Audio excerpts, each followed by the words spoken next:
passing me, shoving the car to the side.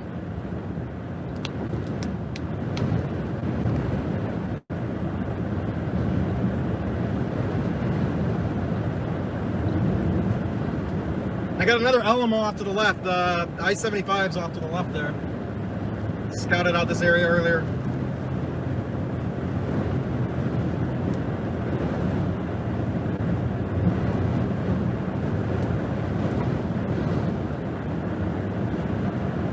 Surprised the winds haven't calmed down yet.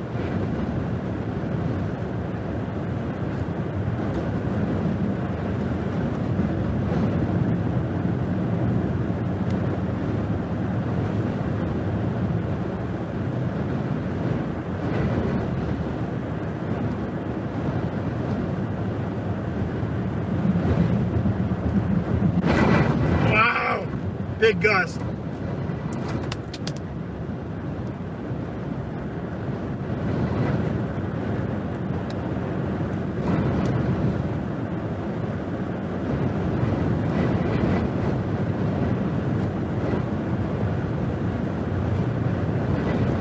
.53 millibars.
Look like we're gonna get a clear eye, guys.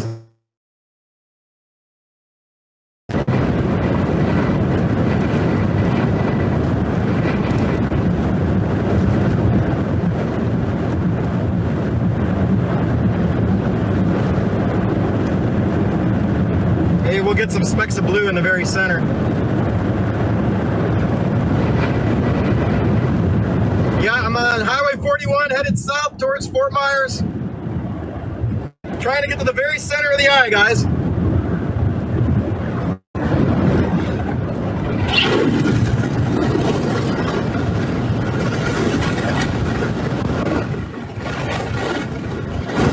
Getting hammered with wind. Wow, lots of debris there.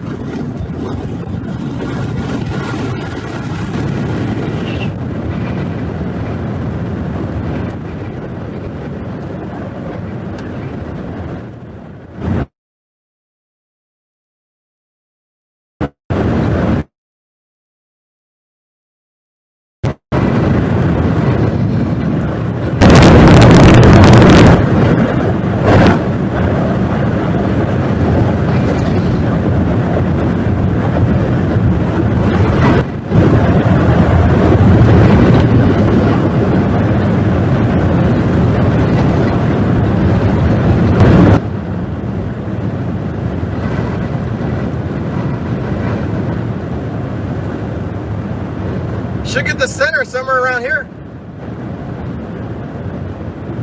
Some chasers up here in the road.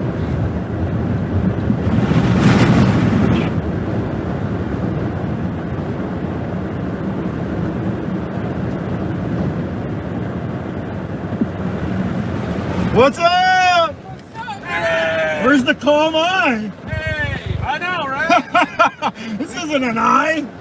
We just drove from like Boca. We Yeah, drove from Boca Grande I was all the way watching you guys across on the bridge. Spider Network. Yeah. I had been pretty rough. We couldn't go any further south because there was a whole tree blocking the road. Yeah. So we were like, shit, we either sit in the aisle. This Hey, language, I got a live stream. Oh, sorry. Yeah. So I was like, well, we we either sit here and rake the high, or we try to make a run for the high itself. So we just been driving the whole time. We drove over the Punta Gordon Bridge just now. Yeah, that was so sketchy, dude. Yeah, I bet. Yeah, those things are sketch. When's it gonna calm down? We almost gotta be in the center here, right?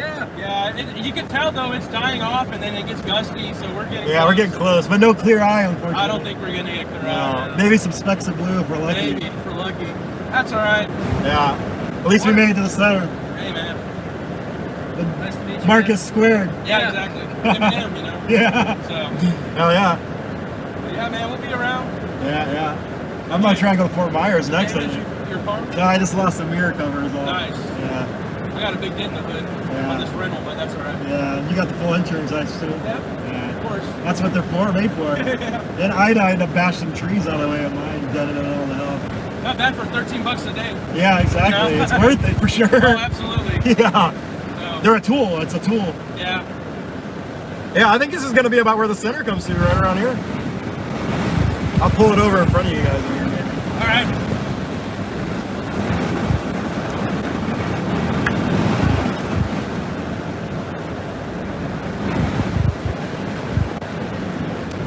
I gotta shoot an update video here, guys.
That was a good gust.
Good afternoon, meteorologist Mike Linden here, coming at you from the MyRadar studio in Orlando, Florida. Boy, it has been one heck of an afternoon here in Florida. Of course, as you can see on our social media channels and from the stream here, Hurricane Ian has officially made landfall. That was near Cayo Costa at 3:05 p.m. Eastern Standard Time with maximum sustained winds of 150 miles per hour. That is a Category 4 hurricane. Right now, we are looking at MyRadar storm chaser Aaron Jayjack, who has just been braving the storm out there, sending us these frankly astounding images that we've seen. It looks like right now he's taking a barometric reading here, where we have seen that pressure just totally sink on him here. He's in Punta Gorda, Florida. And it won't be too long here before we actually see some major clearing out as the actual eye of the storm passes over Aaron. I'm going to zoom in a little bit here so you guys can see on the MyRadar app as to where Aaron is. You can see that little plane icon as I move the map around there on the right-hand side. Well, that is where Aaron is, and the inner ring there of the eye wall now starting to arrive near Aaron. So very soon here we are going to see a clearing out as the calm of the storm arrives. But of course, with that calm, those vicious eye wall winds are going to follow behind it there. So I want to show you this clip here that I shared to the MyRadar social media channel not too long ago, that being the Twitter account at MyRadarWX. But we still want to keep Aaron's shot up here. Meteorologist Matthew Capucci has been chasing Ian as well, and just like Aaron is doing right now, as you can see at the bottom of the video, they're braving those winds where, mind you, the winds are gusting up near 100, if not 110 miles per hour. But I'm going to jump over to our Twitter account here, and I want to show you this clip of Matthew Capucci that we shared. Oh, there's Aaron. We'll get to him in just a moment. Look at this, guys. First, let me unmute it for you. As metal vortices just rotate through. Are on the inner side of the eye wall. Moments until we get into the eye, but until then, it is a really rough ride. Very rough ride. Yes.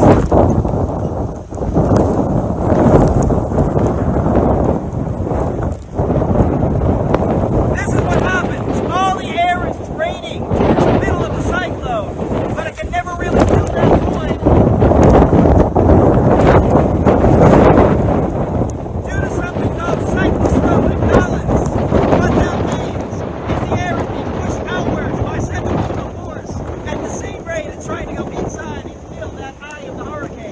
That's what makes hurricanes extremely strong. Now the other thing too, why do we get these erratic gusts inside the eye wall, on the inner side of the eye wall? It's mesovortices. You get smaller eddies that try to fluctuate the momentum of the eye. It contorts the eye wall into a very weird shape. That's what we're seeing right now. Well, Capucci trying not to blow away in the wind there. I mean that quite literally there. You certainly don't want to do your best impression of a kite in this situation. Let's actually jump over here to Aaron Jayjack here, who was just taking a barometric pressure measurement as well as, of course, a wind reading with his anemometer there. All right, here's Aaron Jayjack. This is Storm Chaser Aaron Jayjack, and I am just to the east, southeast of Punta Gorda, Florida, in the eye of the storm, but it's still very windy here. Hasn't calmed down yet. Lots of street flooding on the side of the highway. Waiting for the calm eye to approach. Should come through right around here, but it does look like we're going to have a murky eye. If we're lucky, maybe some specks of blue, but we're not. It doesn't look like we're going to have that clear blue sky eye. Still very windy here in the eye, but at times it weakens a little bit, so we are very close to the center of the storm here. Hurricane Ian, major hurricane here in western Florida.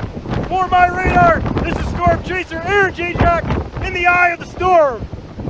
This is Storm Chaser Aaron. All right, there's MyRadar storm chaser Aaron Jayjack. Need I remind people in the chat that are watching us, Aaron was taking a measurement with his multi-tool there that can both read barometric pressure and winds. So anemometer, barometer, that device does it all. Anyway, jumping back into the app, we're going to bring in tropical weather expert David Ruglicki in just a moment. But first, I want to update those of you that are just joining the live stream here.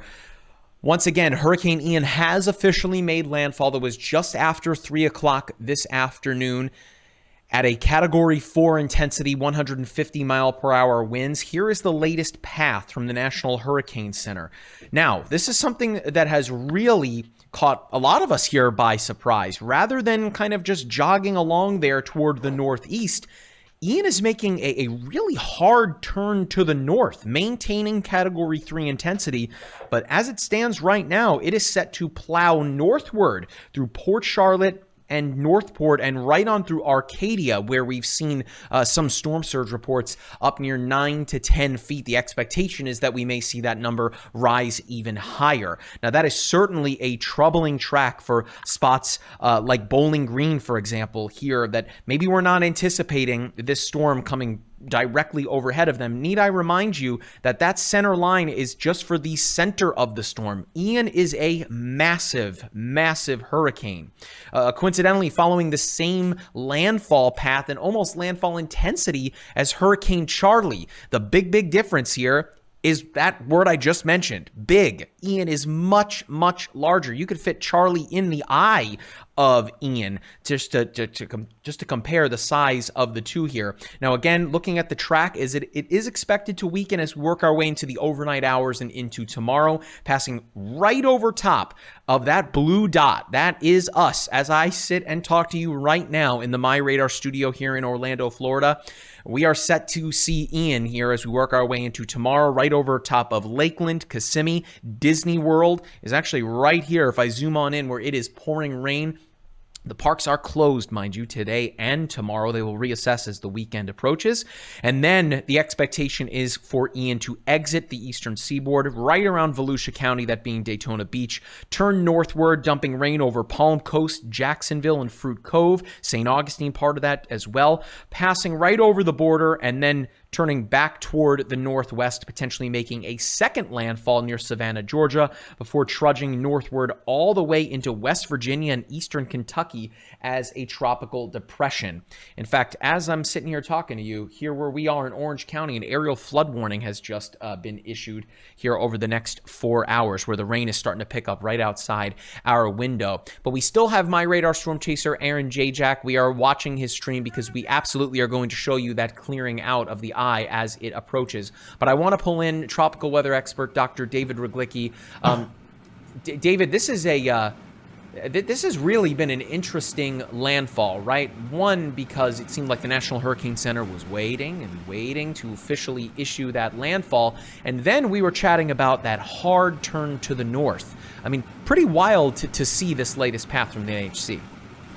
Yeah, we were expecting more of a northeast, maybe even east-northeast approach, and then all of a sudden, right before landfall, it did hook a hard left, and it's basically, it looks like it's following the water, Charlotte Harbor here and things of that nature. So yeah, if you, when you brought up the cone, there's actually a bowl which on the left side, which something which is rather unusual. They usually try to keep it symmetric. So I think they're trying to account for this rather unusual path that's happening right now. Now, Aaron, you and I have just been watching Aaron's stream here. For one, it's truly amazing that he still has cellular connectivity and as clear as it's been, which is really neat to see. Yeah, Matt, let's pull up Aaron's stream. Let's leave that up there. In fact, you can even just take it full and let's keep watching here. So Aaron is really about a mile or so away, it seems, from that clearing out there in the central eye. David, for those of us that have not experienced the eye of a hurricane, what is Aaron about to experience here in just a moment? So Aaron right now, based on observations from the Punta Gorda Charlotte Airport, they're experiencing gusts of around 123 miles per hour with sustained winds around 80 miles per hour. No big deal. No big deal. No, and I can't believe he got out of the car to go observe that. But nevertheless, what he's about to endure is something completely the opposite. So the winds are going to die down, and if he gets dead center, they're going to die down to basically nothing. The eye, as far as I can tell, is still clear, so he might even be able to see some blue sky. But he's going to be enduring some pretty intense pressure drops. Is that I don't remember what the last pressure drop was. I was trying to pull this up on the Punta Gorda at the airport. So the airport right now is measuring a pressure of 983 millibars, and that's, I think, still in the eye wall. So he's about to, this is where some of the tightest pressure gradients in the hurricane exist, in the eye. So that's what he's about to see, is a clear eye, calm winds, and a serious pressure drop. Probably gonna have to endure some ear popping. David, this is, though, a bit of like a false positive, right, where people think that the worst is over, that the rain has stopped, those howling winds have stopped, maybe some of the missiles have stopped slamming against their home, and they go outside and they observe the clear blue sky to only see that they are surrounded by a stadium, a destructive stadium of clouds there. I mean, certainly not the smart thing to do, walk out into the eye, correct? Yeah, please don't do that, because what's coming on the other side is the other side of the eye wall. So you can expect about 80 mile per hour sustained winds, 80 to 100, and then 100 to 150 mile per hour gusts. So yeah. Oh wow, he just passed over that telephone pole that was bent over. Yeah, that's it's not over yet. For folks that are watching, Aaron is a pro. He has been a storm chaser for many, many years, chasing all sorts of severe and extreme weather that Mother Nature is able to throw all seasons. So Aaron is, again, a seasoned pro at this. And as you can see his video here, he's doing well. We spoke to him much earlier today, and for those of you that have been watching our live stream for several hours now, have seen just the insane winds that have passed by. Aaron is seemingly trying to get to a safe place right now to not only document the clearing out of the eye there, but as David just mentioned, those intense winds coming on the back end of it here. So let's talk more about this turn to the north here. I'm going to pull up the hurricane tracker. Have you ever seen anything like this before, David? Of course, you spent many years working at the National Hurricane Center, so I'm really curious to pick your brain here.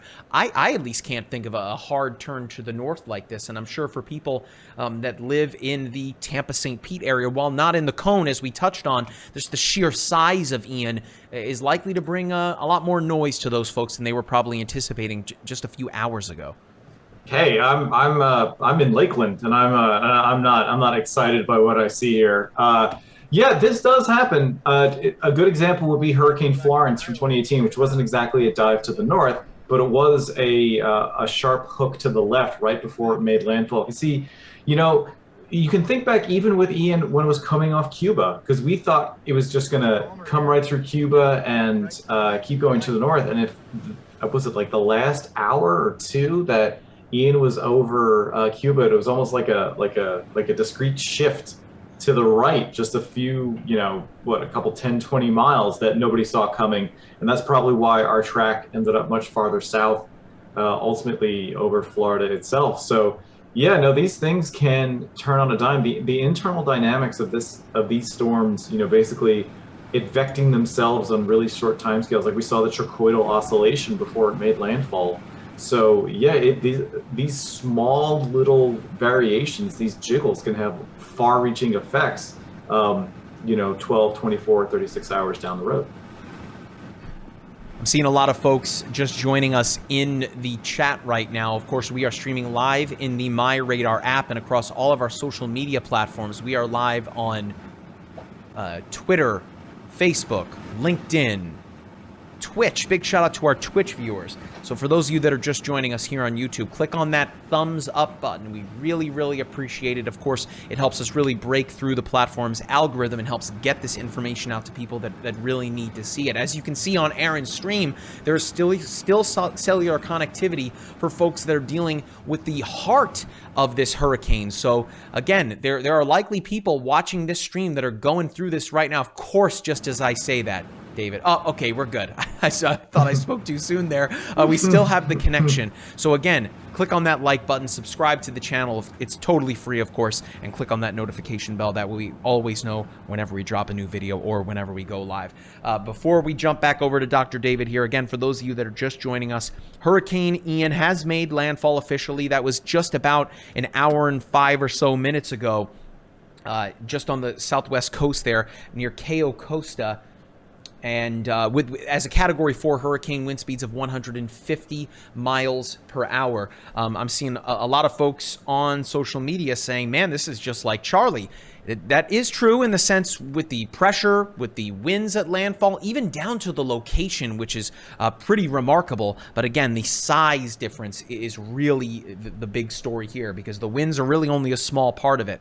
Once all is said and done here, the historic potentially amounts of rainfall that will fall from this storm, as well as the inland flooding thanks to storm surge, will really be what people likely remember when all is said and done. In fact, coming up here at some point in the stream, we're working on getting it right now, meteorologist Erica Lopez is speaking with the mayor of Naples, that's just to the south of Fort Myers there. You can see they are dealing with some of those southerly bands of Ian. The good news for them, at least, as this storm tracks northward here over the next few hours, things will begin to improve. But last, when we spoke with the mayor, Teresa Heitman, well, they said that they were sheltering in place in the fire department there in Naples, but had to move to the higher floors of the building due to that storm surge inundating the lower floors. So again, a wild scene unfolding for people along the southwest coast of Florida. So we will bring that interview to you as we get into the afternoon. I'm trying to get in touch with meteorologist Matthew Capucci to get him involved in the coverage here, but his cell service, coincidentally, even though he's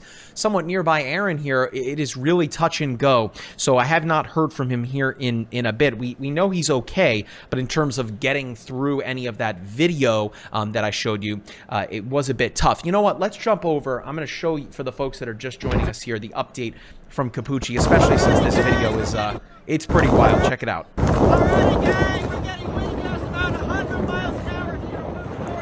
Let's rotate through. Using wind speed direction. Now we're on the inner side of the eye wall. Moments until we get into the eye, but until then, it is a really rough ride. Very rough ride here. Yes.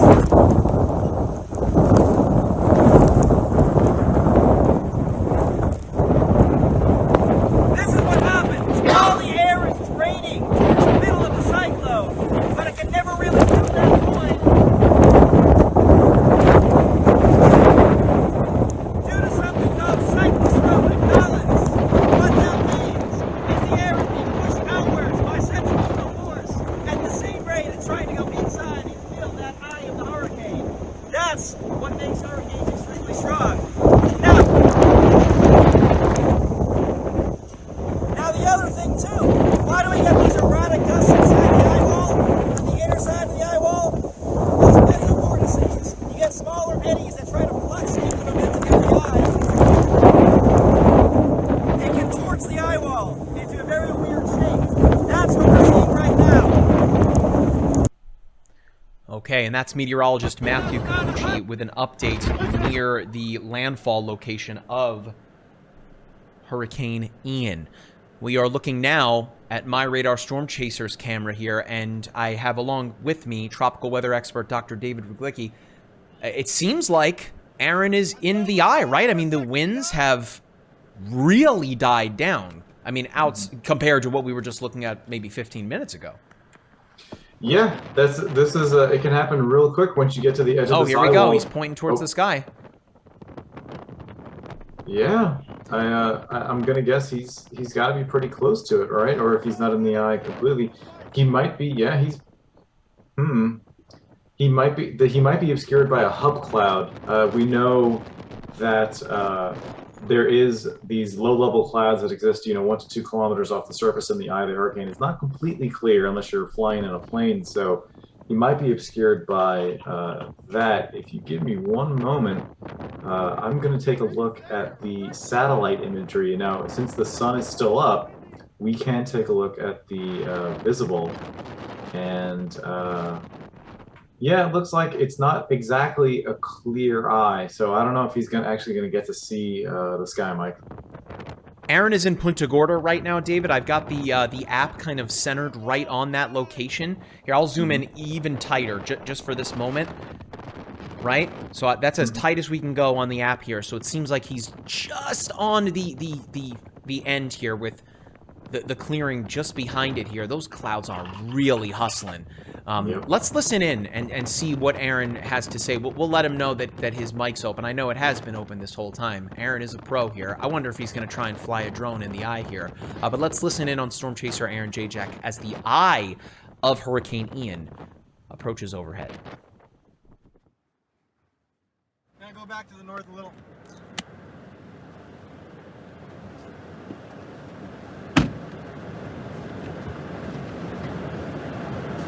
Lowest pressure reading I measured was 944. We're at 953 right now.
In the eye right now, guys. Calm it down.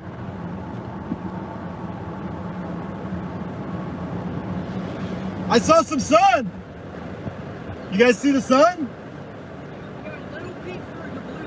Yeah, I got a couple. Yeah, I got a couple of glimpses.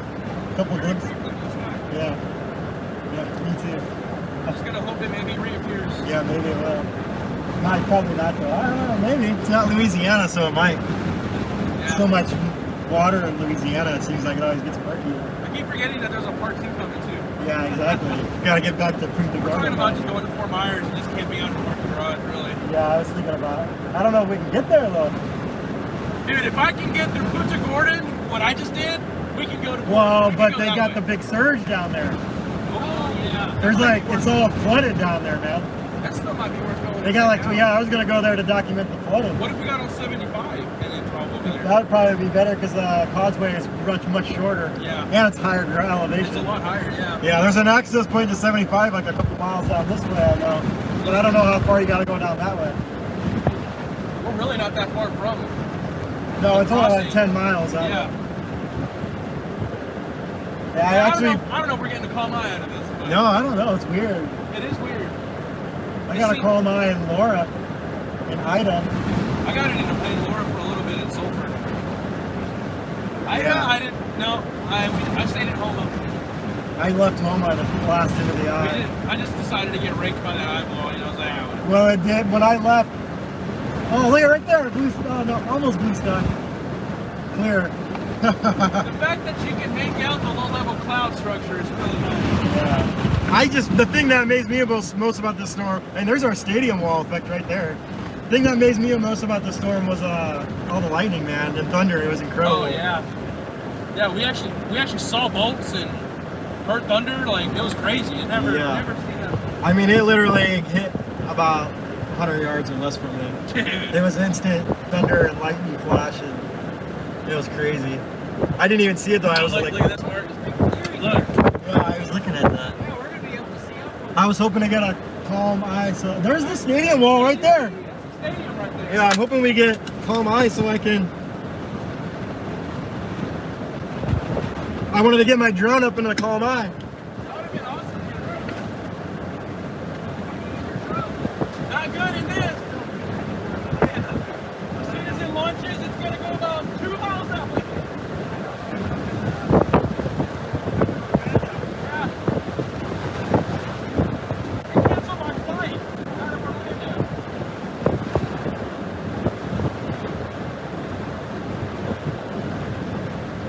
That is so long.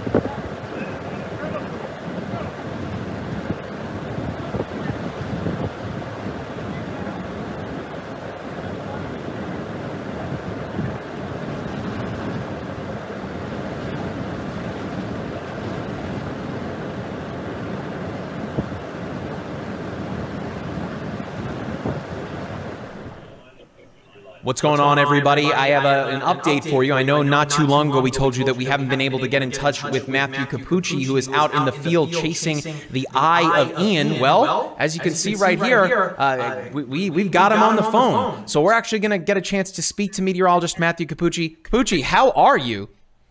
Doing pretty well. The eye is not very crisp or clear or kind of easy as some eyes are. You know, I've been in Category 2 eyes that were sort of more calm than this.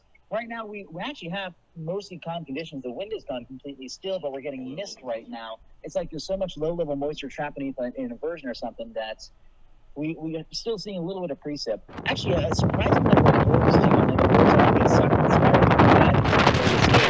But all around, we're seeing signs of damage, especially to mobile homes. We just passed the Burnt Store mobile home over the Park, and there, I'd say about 1 out of 3 mobile homes is probably totaled. The other 2 out of 3, for the most part, have pretty significant damage. One thing that was weird about the eye wall, and I shouldn't say weird because it's to be expected, even though radar said that we are sort of in the clear precip-wise, because of the low-level mesovortices or sort of kinks that deform the shape of the eye wall and kind of leaves it all wonky and weird, we are getting gusts of exceptional wind to 100, 110 miles per hour, even on the inner edge of the eye wall. So very impressive. Truthfully, from a wind standpoint, I didn't feel like the impacts I experienced were commensurate with Category 4.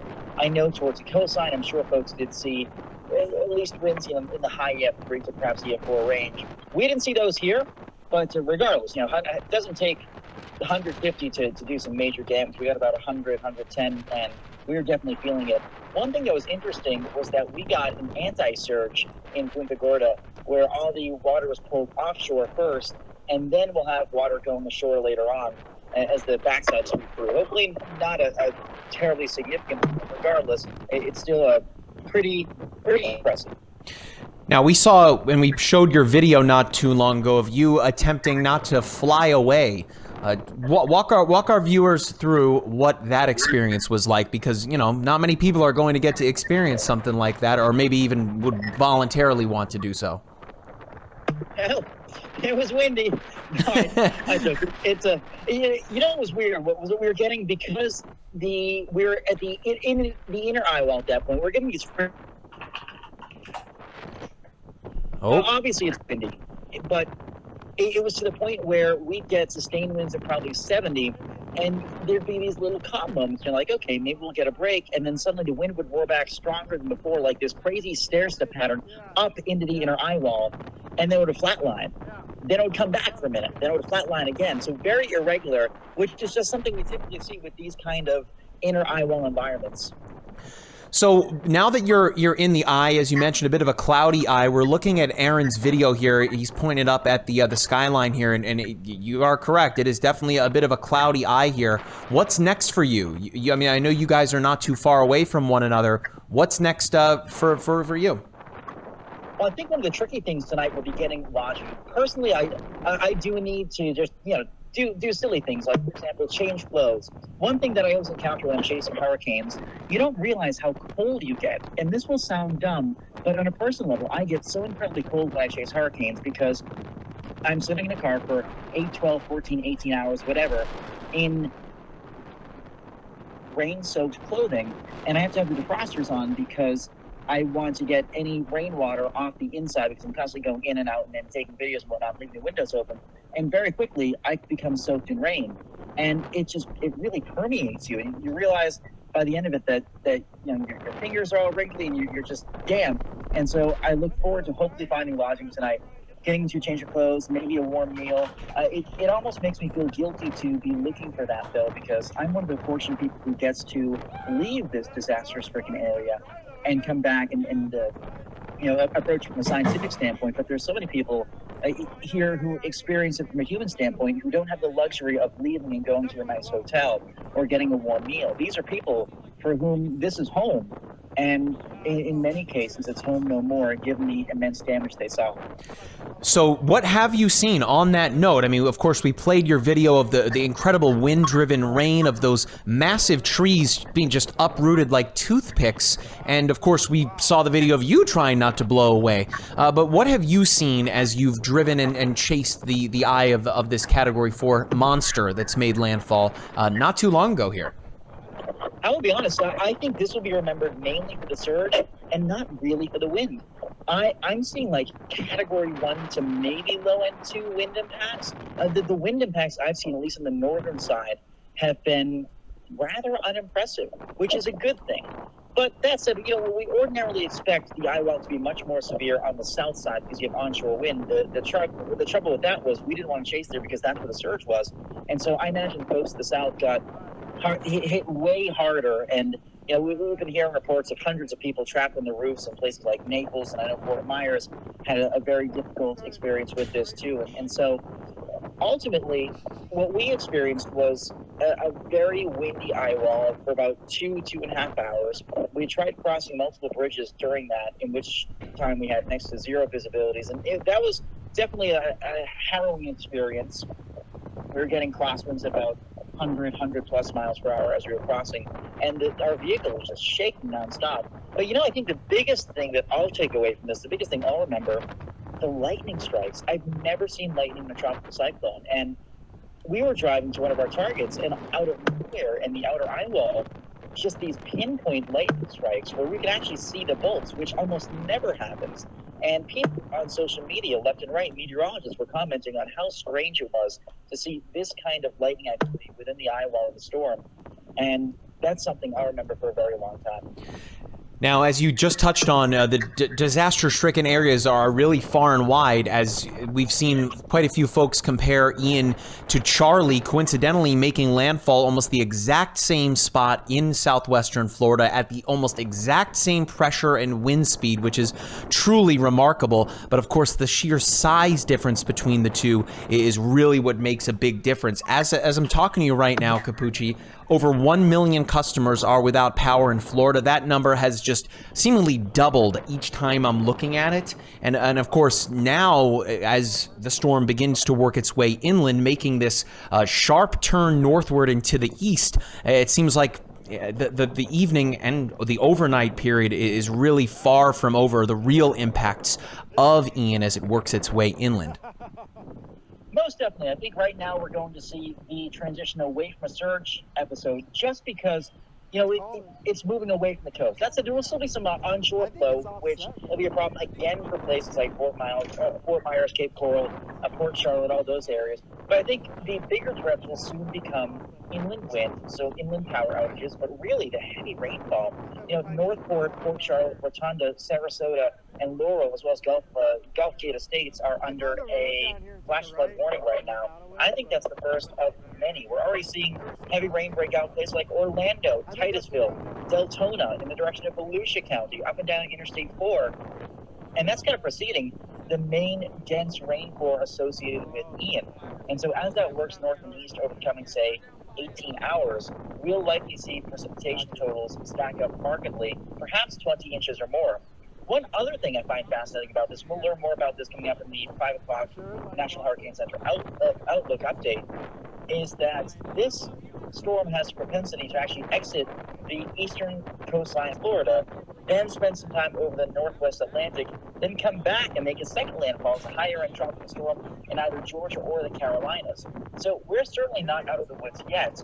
For folks in Florida, especially the Gulf Coast of Florida, things will gradually get better, unless you're farther east of the storm, like, Orlando, in which case things are still just barely yet to get going. But I think we should keep in mind that for a lot of Americans and a lot of folks in general, this is going on for a while. Yeah, I mean, as we speak, we are watching the rain slowly picking up here in Orange County, right in the heart of downtown Orlando.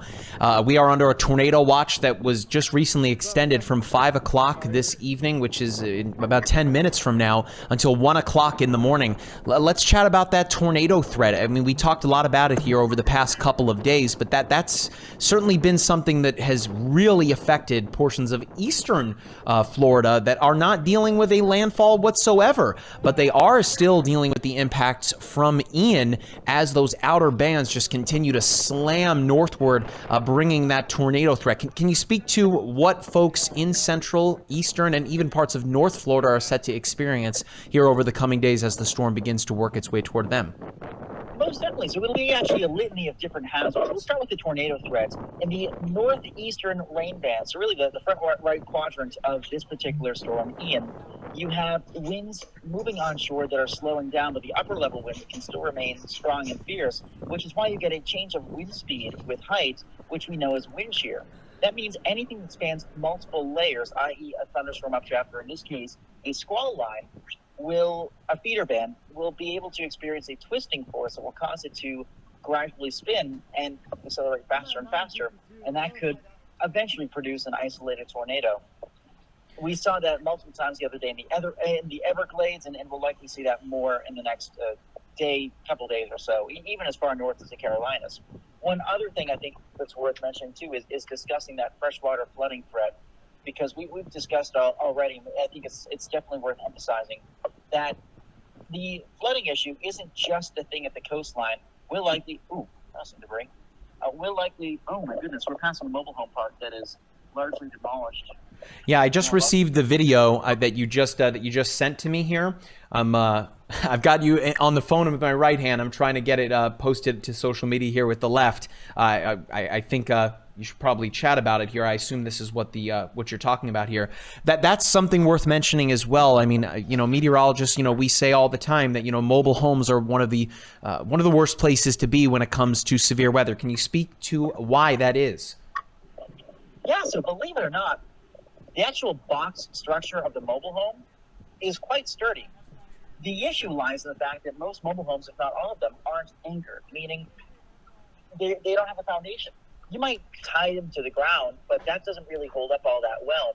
Even simple anchoring is very useful during hurricane and tornado situations. That said, you never really want to be inside a mobile home because they are the first things to go. I don't want to use the word flimsy, but their construction just is much more vulnerable than you would see with a site-built home or a site-built location, even one that has a foundation. So it comes down to anchoring largely, and I think there have been some improvements in hurricane code in Florida. Truth be told, I don't know a ton about whether or not anchoring is required, but what we saw here was mainly roof damage, and roof damage is usually commensurate with like EF1, once in a while lower, and EF2 impacts. We've seen that a lot throughout this part of Florida. That and damage to palm trees, and I'd say 1 out of every 6-7 palm trees is down. Yeah, I mean, it's mobile homes, of course, become mobile. It's in the name, right? They don't have a foundation in the ground. I mean, it's very easy for those homes to become lofted and for them truly to not be a safe place to be. So I'm trying to get this video here posted, and then we'll let you go. Of course, we want to make sure that you are in a safe place here moving forward. What are your expectations here for or what are you looking to chase, I should say, here as the back end of the storm approaches with those eyewall winds set to follow? Well, I think, hang on. No worries. They're dodging some power lines moments ago. I think for me, the biggest thing now will be shifting to telling the human story. At this point, I think that the worst conditions we've already faced, and they're moving inland. The second edge, while windy, because we have dry air and training in the backside, probably won't be quite as bad as that first round. What I mean by second edge is like that second encounter with the back eye wall rather than just the first eye wall. And so I think now I may try to retire somewhat early tonight, just given that I've been up for however long, and try to get an early start tomorrow doing some of that damage coverage. We also have a lot of international television, radio hits to do throughout the night. A lot of people are fans of MyRadar's work. Between Aaron, myself, you guys, we've been covering every angle of this, and I think the magnitude of this storm has made it an international story. So we'll be trying to sort of get our work out for that, but that means being up at 2, 3, 4 o'clock in the morning and being throughout. And I'm hopefully going to try to coordinate with Aaron, because he, as you mentioned before, is just so incredibly talented, both as a meteorologist, storm chaser, but also as a videographer and photographer. And hopefully we'll try to figure out where to go tonight and collaborate tomorrow morning. You guys are both cut from a unique cloth there. You know, we saw you out in the winds trying not to blow away. Aaron has done the same. And actually, I've got your video up here. I'm gonna pull it up as we chat here. I mean, the extent of the damage, pretty rough. I'm seeing the palm trees on top of people's homes there. I assume that, yeah, this is the mobile home park that you were just speaking about. And it seems like with each passing home, gosh, that looks like a carport that is... a total loss there. Of course, the screened-in porches, pretty popular throughout Florida. Gosh, not going to be fun to have to clean these things up. And of course, our hearts go out to the people of Southwest Florida that had to ride this out. This is a part of Florida, Capucci, that does not deal with tropical storm or tropical cyclone, I should say, impacts all that often. And gosh, look at all that rain ponding up on the water as well. So, yeah, a great job out there. I know the folks watching us on our live stream and on social media have appreciated the firsthand look that both you and Aaron have provided. I think if I had to guess, if it is open, which is crazy to say, I think you are well deserving of a Waffle House waffle, if I had to guess. When all is said and done, I come back to Orlando, I'm treating myself. Actually, you guys are treating me both the Waffle House and maybe a glass of Chardonnay. All right, there it is. Capucci, anything else that you'd like to say to the folks that are watching? Of course, we're streaming in the MyRadar app and across all of our platforms. Is there anything you'd like to say before we say goodbye? Yeah, and this is something that I don't say all that often. I have to say, the people of Florida are some of the nicest, most welcoming people. You know, throughout the day, my chase buddy and I were trying to situate in different locations, and at one point we were trying to get into a parking garage that was closed off. At another point we were trying to see if a hotel would let us use their lobby, and everybody said yes. They're here facing their own really crises between everything they're dealing with these storms, and yet they were incredibly welcoming to strangers, and I saw this time and time and time again. And you know, I've storm chased all over the place. I've been to a lot of different areas, and very rarely do I encounter a group or really a populace as warm as I have with Floridians. And you know, we talk Florida jokes a lot, and there are certainly some jokes to be made once in a while about Florida man or whatever. But all the people I've encountered here have been nothing but nice, and I hope folks know it really is appreciated. It makes our job a lot easier. Well, I know that you are amongst one of the most prolific tweeters perhaps on the platform, so I look forward to seeing that photo of the Waffle House waffles, some hash browns, and a glass of wine all in the same photo. That's going to be one heck of a photo to share. That's, again, meteorologist Matthew Capucci joining us live from the eye of Hurricane Ian. Capucci, thanks a bunch. Stay safe out there. We'll talk to you soon, all right? Thank you so much. I really appreciate it. All right. There it is, folks. Meteorologist Matthew Capucci. We will, of course, be continuing to share some of his videos as we continue our coverage here. I believe, let me pop my headphones back in here, and we jump over to, so I can listen to everybody here. I've got to kill the connection here on my laptop. I want to bring in tropical weather expert David Ruglicki, who of course has been listening in this whole time. Of course, we've been watching Aaron's stream. Just got to wait for my phone to reconnect to our internal communications system here. But how about that, huh? I mean, really, I think a big story out of all this, of course, outside of the human impact, as well as, of course, the significant weather that we have seen, that being the catastrophic storm surge, as well as the extreme winds from Ian as it's worked its way northward, tornadoes. I mean, hurricanes rather, bring a whole mixed bag of activity. Oh, geez. I was just told that Dr. David has lost power in Lakeland. How about that, folks? So that's ironic, considering that we were talking before about all those power outages across the state of Florida. In fact, let's do this. I am going to zoom out a little bit. Matt, leave Aaron's stream up there if you can make the app a little bit larger. What I was going to say was, and I actually, David and I were talking about this not long ago here, was that it's amazing that we've been able to maintain cellular connectivity. I mean, we just had how long of a conversation that was with Matthew Capucci there? I mean, at least 20 or so minutes. Aaron's video is still up and streaming, and yet here we are. here we are with cellular connectivity. It truly is amazing. Technology is truly remarkable. All right, there it is.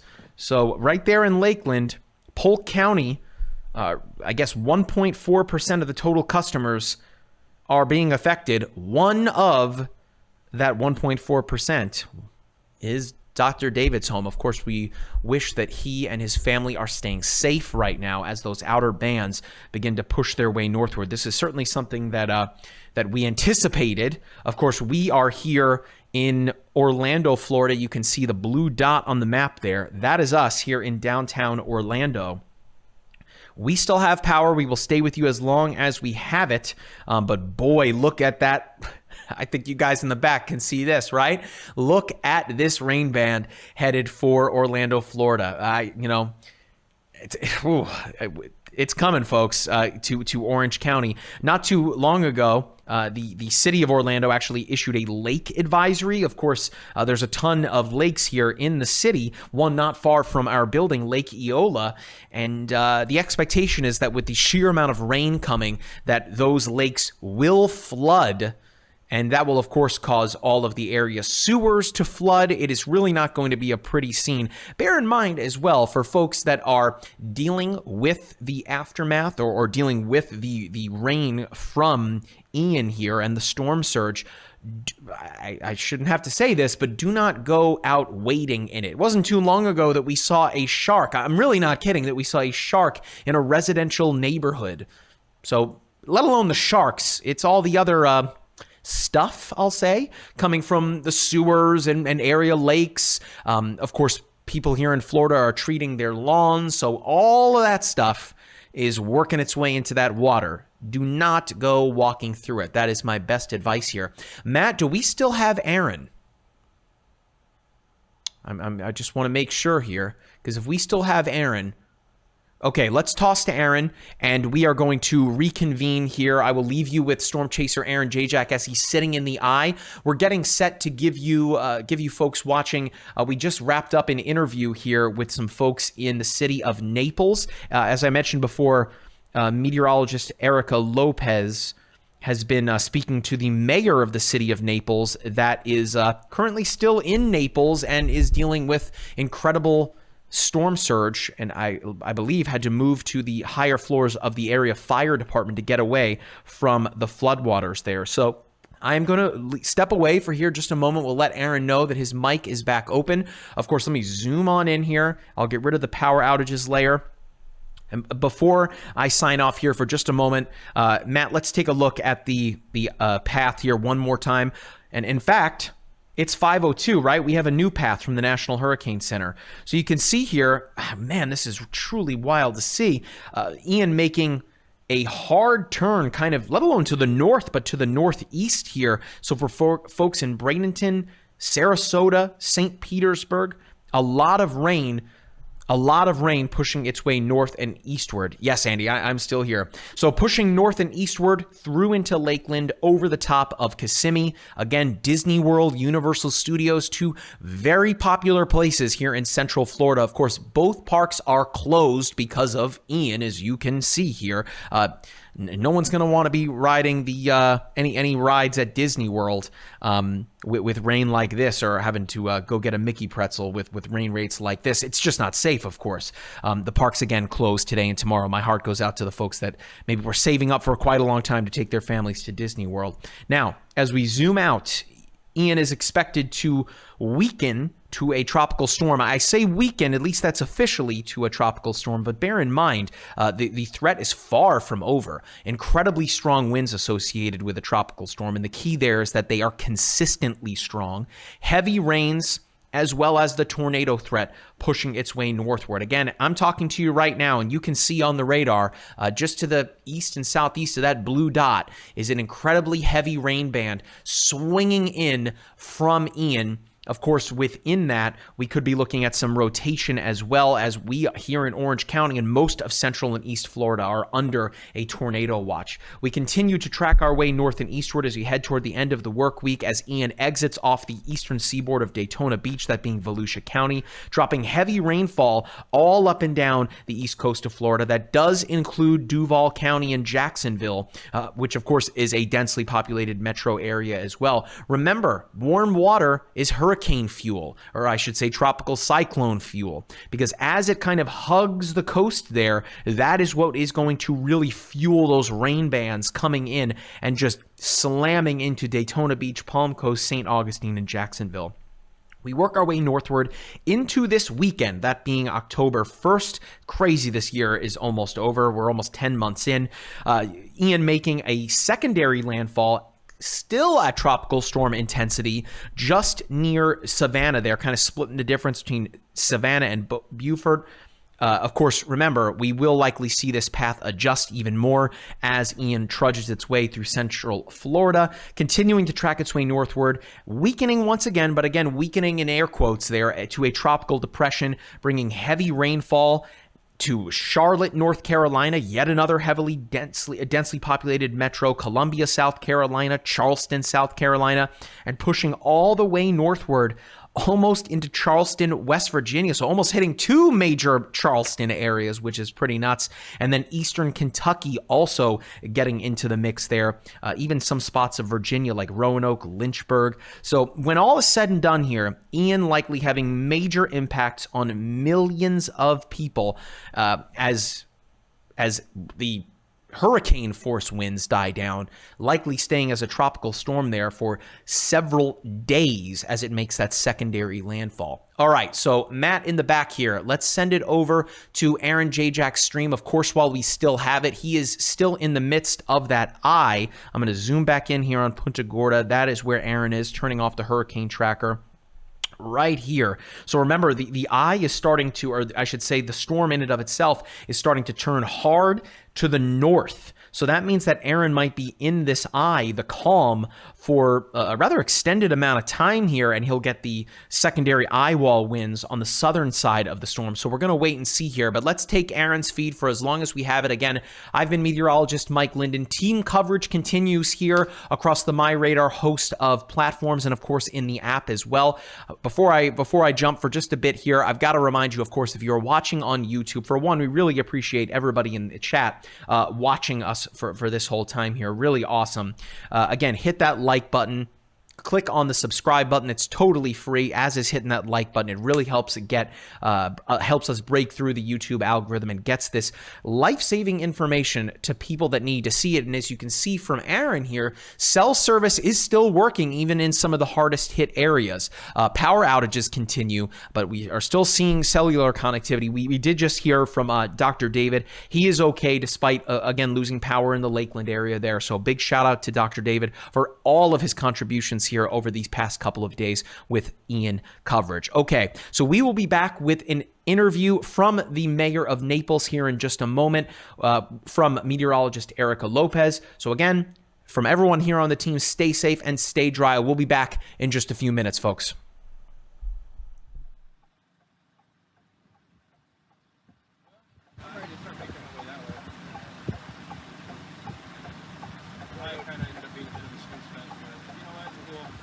I needed a break from all that calamity. Dude, I needed it. Yeah, that's really kind of taking me off.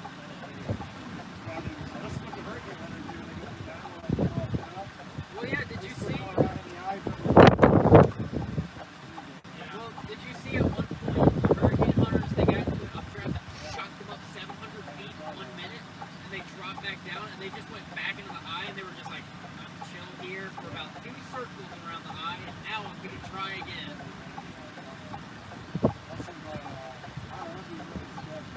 I could not, man.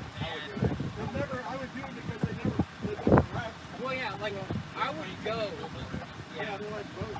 I mean, they go through the worst. You know? They go through, like, Dorian when it's 5, or Michael when it's 5. They go through the worst. They don't make it hold back at all. Well, Nick Underwood actually said that was his worst and most fearful ride he's ever had. No, this one. Oh, this one, yeah. I mean, it makes sense for all that lightning in those updrafts. That's why it's pretty good. Those updrafts are Dorian wild. and Michael were some lightning. No.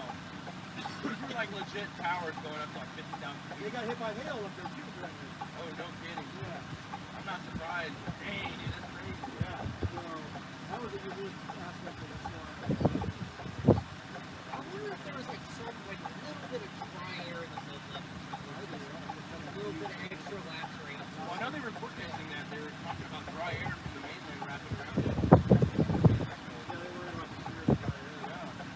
ended up helping it. That's good, yeah. Up the last rate. Mix in just a little bit that's just like puts on an edge without killing it. It would make sense because remember those super cells last time. Yeah. Last time was out there by the cruise. Yeah. Not the super beach, but like on the They're like highway. 50% already.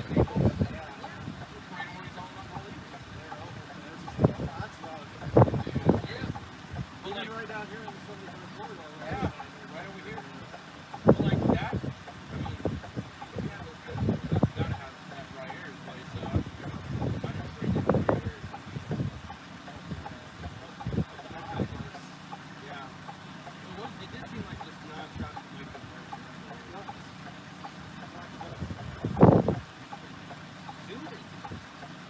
They look like they're teal. I'm gonna go north now.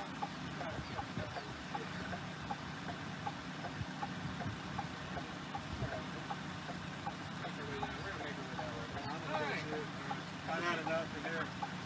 Get back into some action.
All right, guys, I'm gonna make my way towards Fort Myers now.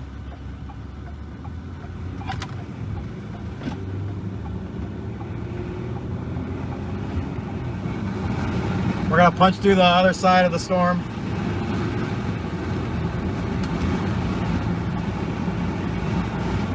Yeah, it really calmed down now, guys. This is the calmest it was just now.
Every direction is red. Wow, I got lit up here, guys. Bad damage. Oh, the road's flooded here too. Look at this. Can't get across here.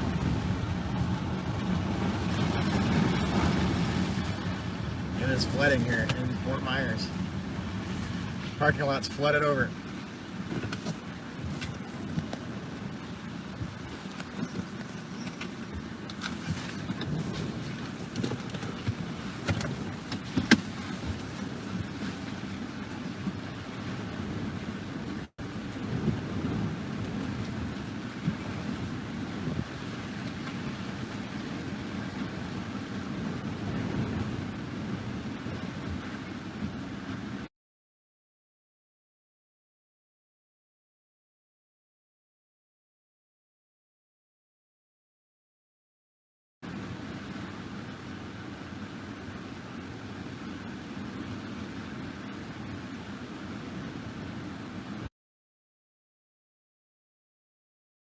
I have to drive on the other side of the highway like all these other cars.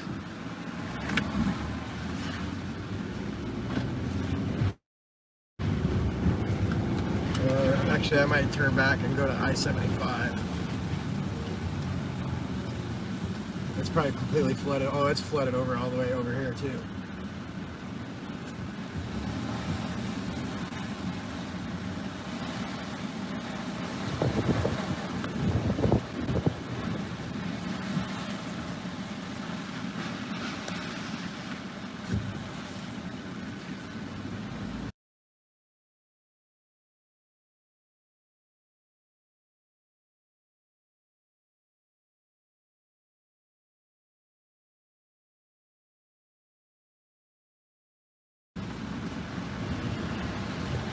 Huge trees down, guys. Look at this. Wow, look at these winds whipping through the water here.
is Aaron. Hi, Aaron. It's Penelope. How are you? Hey, I'm good. How are you? Good. I just wanted to check in to see where you are, what you're seeing, what you think you'll be doing in about 3 hours from now. I'm just outside of Fort Myers, trying to get to Fort Myers, and the back half of the hurricane is about to come through here. So I had tried to go on highway, I think it's US 41, but it's flooded over. I couldn't get to Fort Myers. Now I'm headed I'm headed east to I-75. I'm gonna try and take I-75 over to Fort Myers. My plan is to be in Fort Myers tonight. So Okay, got it. they seem to have got the worst flooding. So I'm sorry. seem to have got the worst of the surge flooding. And do you have video or anything of what you're seeing? Shooting a lot of video, yeah. Okay, great. Is there anything what you're seeing or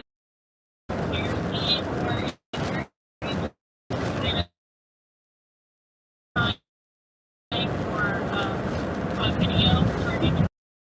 We would appreciate that. Yeah, I can definitely, as long as I have cell service. I don't know if the Yeah. power's out and they're running on generators or not, so. Okay, got it. But worst case, get out of the disaster zone and see if I can't find cell service. Okay, that would be great. I mean, Yeah, and what time are you?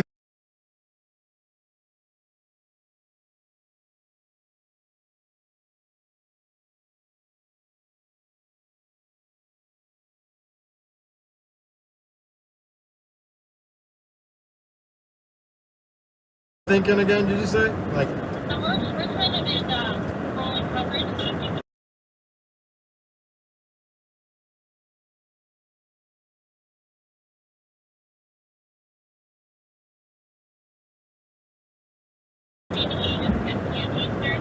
if it doesn't happen, I'm just going to know.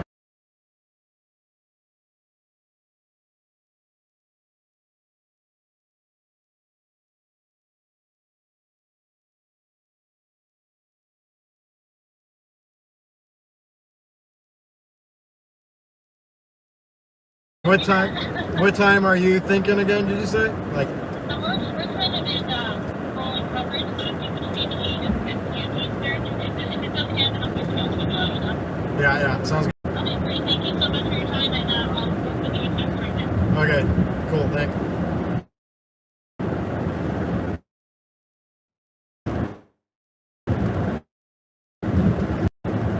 Not all the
Loves, this might be the loves with gas. I'm gonna try it.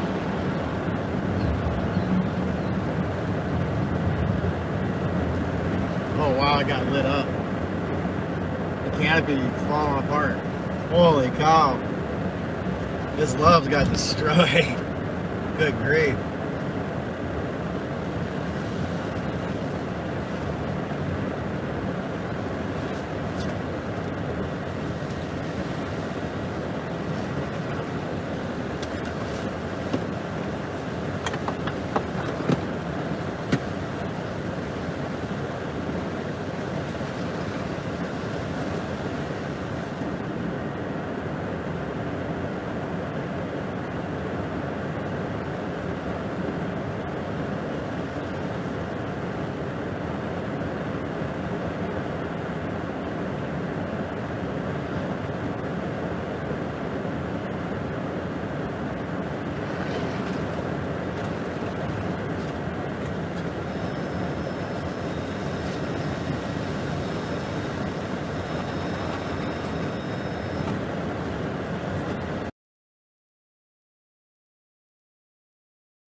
Is this the one that's supposed to have gas? Got lit up. And they're closed. It looks like it was turned off anyway.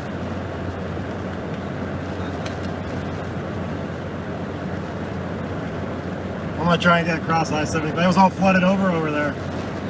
Couldn't get use 41 to get into Fort Myers, all flooded over. You guys live streaming it? Yeah, he was stuck in the water. He couldn't get through, and I guess he got around. You think this is gonna go flying in the backside that you're waiting for?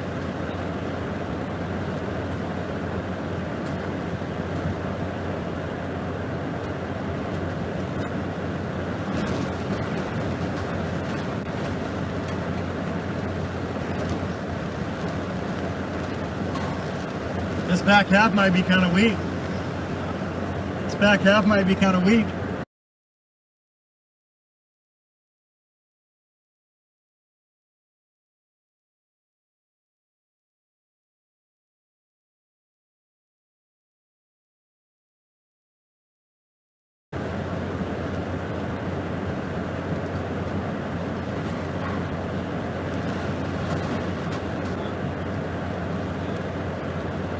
Saw some dude riding his bike down there where the floodwaters were too. Alright, see you guys.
Good evening, everybody. Meteorologist Mike Linden coming at you live from the Orlando studio here at the MyRadar studio here in Orlando, Florida. It has been a long day, and I'm sure that the folks along the southwestern coast of Florida can certainly attest to that.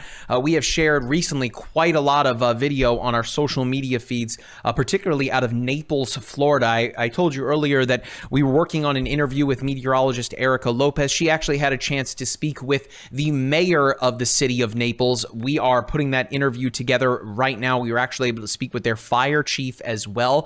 Jack, if you're running the show in the back here, can you pull up the MyRadar app as I'm talking here? Because I think folks still want to take a look at what is going on as Ian has really slowed down. That's going to be a big story here as things continue to roll on through the evening hours. Just a couple of updates. Jack, you can take the app in full. That's all good. All right. So for the people that are just joining us, here is the latest. Now, I am going to go into the MyRadar app and turn on the hurricane tracker layer so we can take a look at the latest path here. Okay, first I'm going to tap on the icon, which of course will give us the latest information from the National Hurricane Center.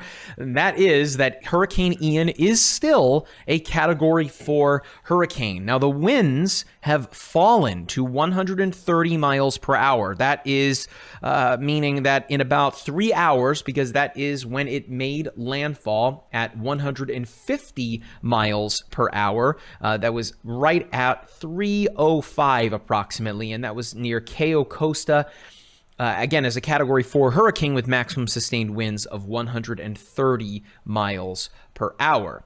Now, bear in mind, there was the expectation, or I shouldn't say that, but there was the thought that we might see Ian strengthen to a Cat 5 just before landfall. That did not seem to be the case. The good news is here for folks that do live in Central Florida that 130 miles per hour is the threshold. I mean, we're trying to find silver linings here, folks.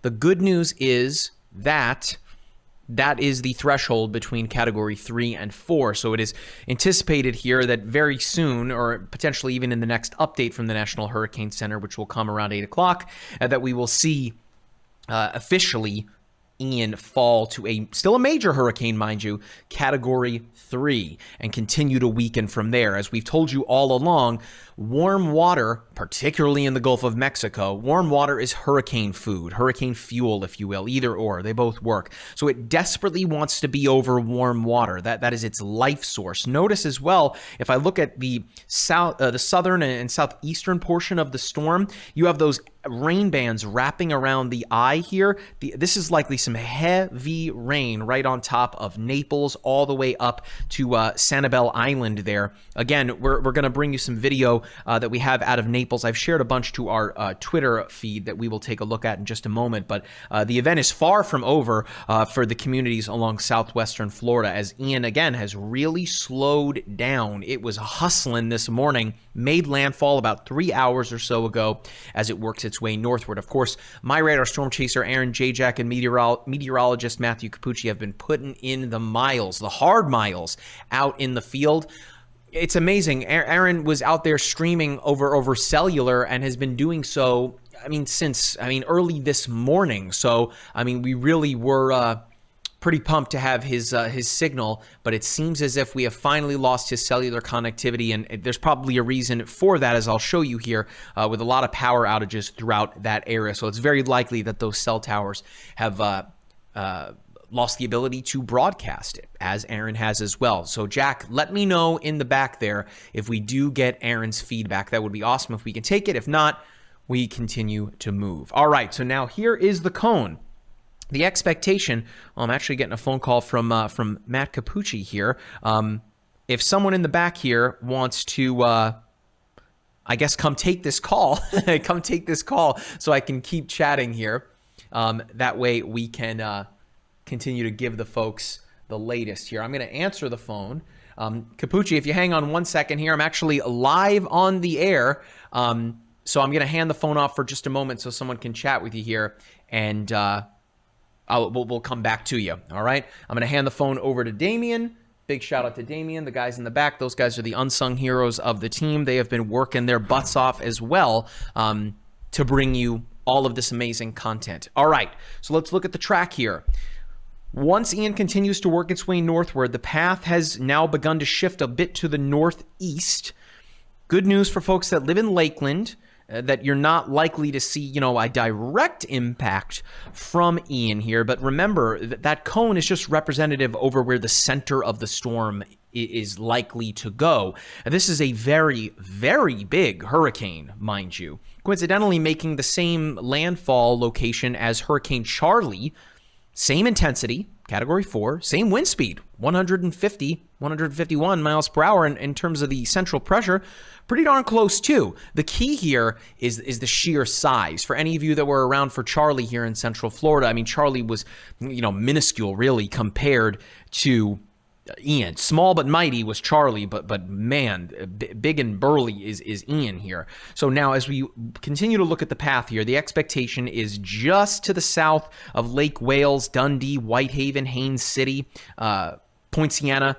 That is where we expect Ian to finally weaken. That's much later this evening to a Category 1 hurricane. Still pretty significant, being that that's across Central Florida, an area that doesn't often see storms of this intensity, especially when you consider that it's inland. It's Central Florida for a reason. Now, we continue to follow the track here going through Kissimmee. I'm actually going to zoom in a little bit here because for those of you that are watching in the chat, this location I'm zooming into, that's Disney World. A very, very popular location, perhaps one of the most popular locations, let alone in Florida, but in all of the Southeast that attracts people from all over the world.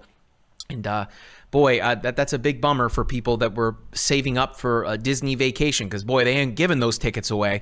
But for people that were traveling to Florida to go to Disney World, the park is closed today and tomorrow. Universal Studios closed as well, likely to reevaluate that as things improve heading into the weekend. So again, Orlando, that blue dot, that is me. That is as we are chatting right here in downtown Orlando, in the heart of it here, likely to weaken to a tropical storm at that point. Boy, that is a potent rain band heading our way, moving through Kissimmee and St. Cloud right now.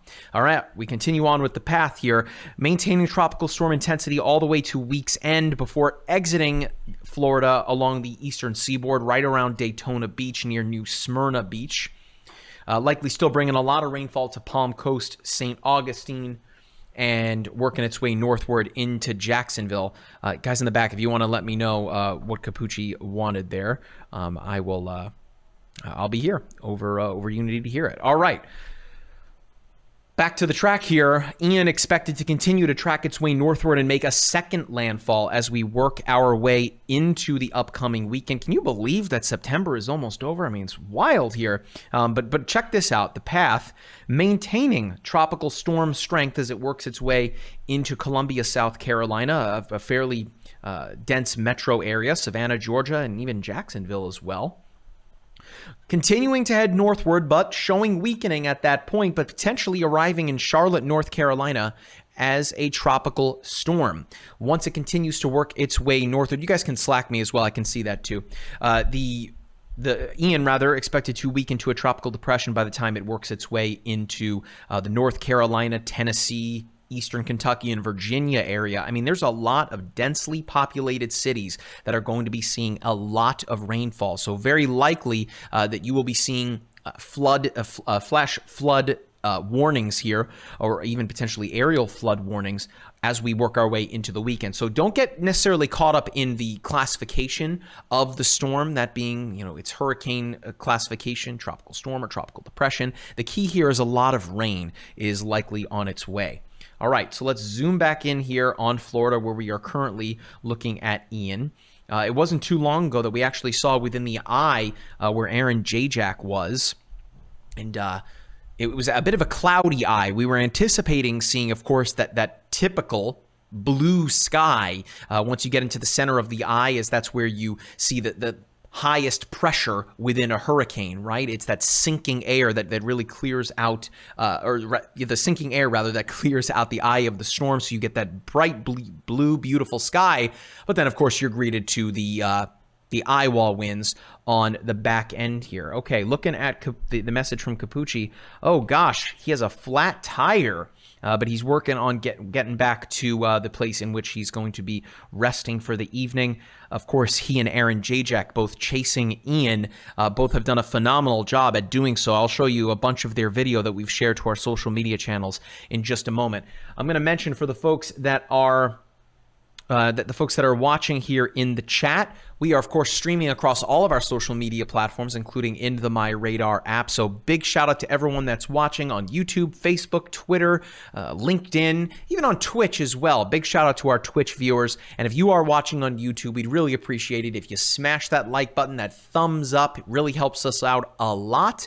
Subscribe to the channel. That's totally free. And click on the notification bell, also free. So that way you know when we drop a new video, or of course, whenever we go live. We try our best to make sure that we are here for you.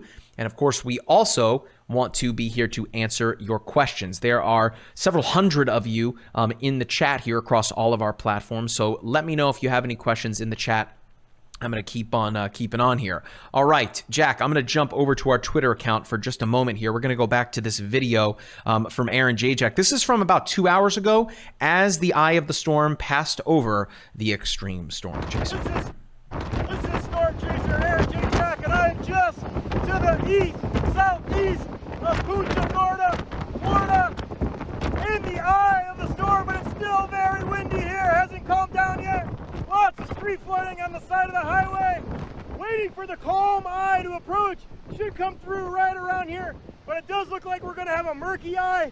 If we're lucky, maybe some specks of blue, but we're not. It doesn't look like we're going to have that clear blue sky eye. Still very windy here in the eye, but at times it weakens a little bit, so we are very close to the center of the storm here. Hurricane Ian, major hurricane here in western Florida. For MyRadar, this is Storm Chaser Aaron Jayjack in the eye of the storm. This is Storm All Chaser. right. Next, we're going to jump over to meteorologist Matthew Capucci. This is when Ian was making landfall. About at the same time, Capucci was a little bit closer to the coastline there, so still dealing with those eye wall winds. We'll be unmuted for you, and we'll jog it back to the start here. This is some wild video here.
Man, so you want to be a storm chaser, huh? Those two are cut from a different cloth for sure. All right, let's see what else we have here. I want to show you some video. This is from Capucci as well, near Punta Gorda. Again, really speaks to the threat that we are dealing with. Guys, I'm hearing an echo, by the way, in my ear. If it's possible to get rid of that. Otherwise, we'll keep on keeping on.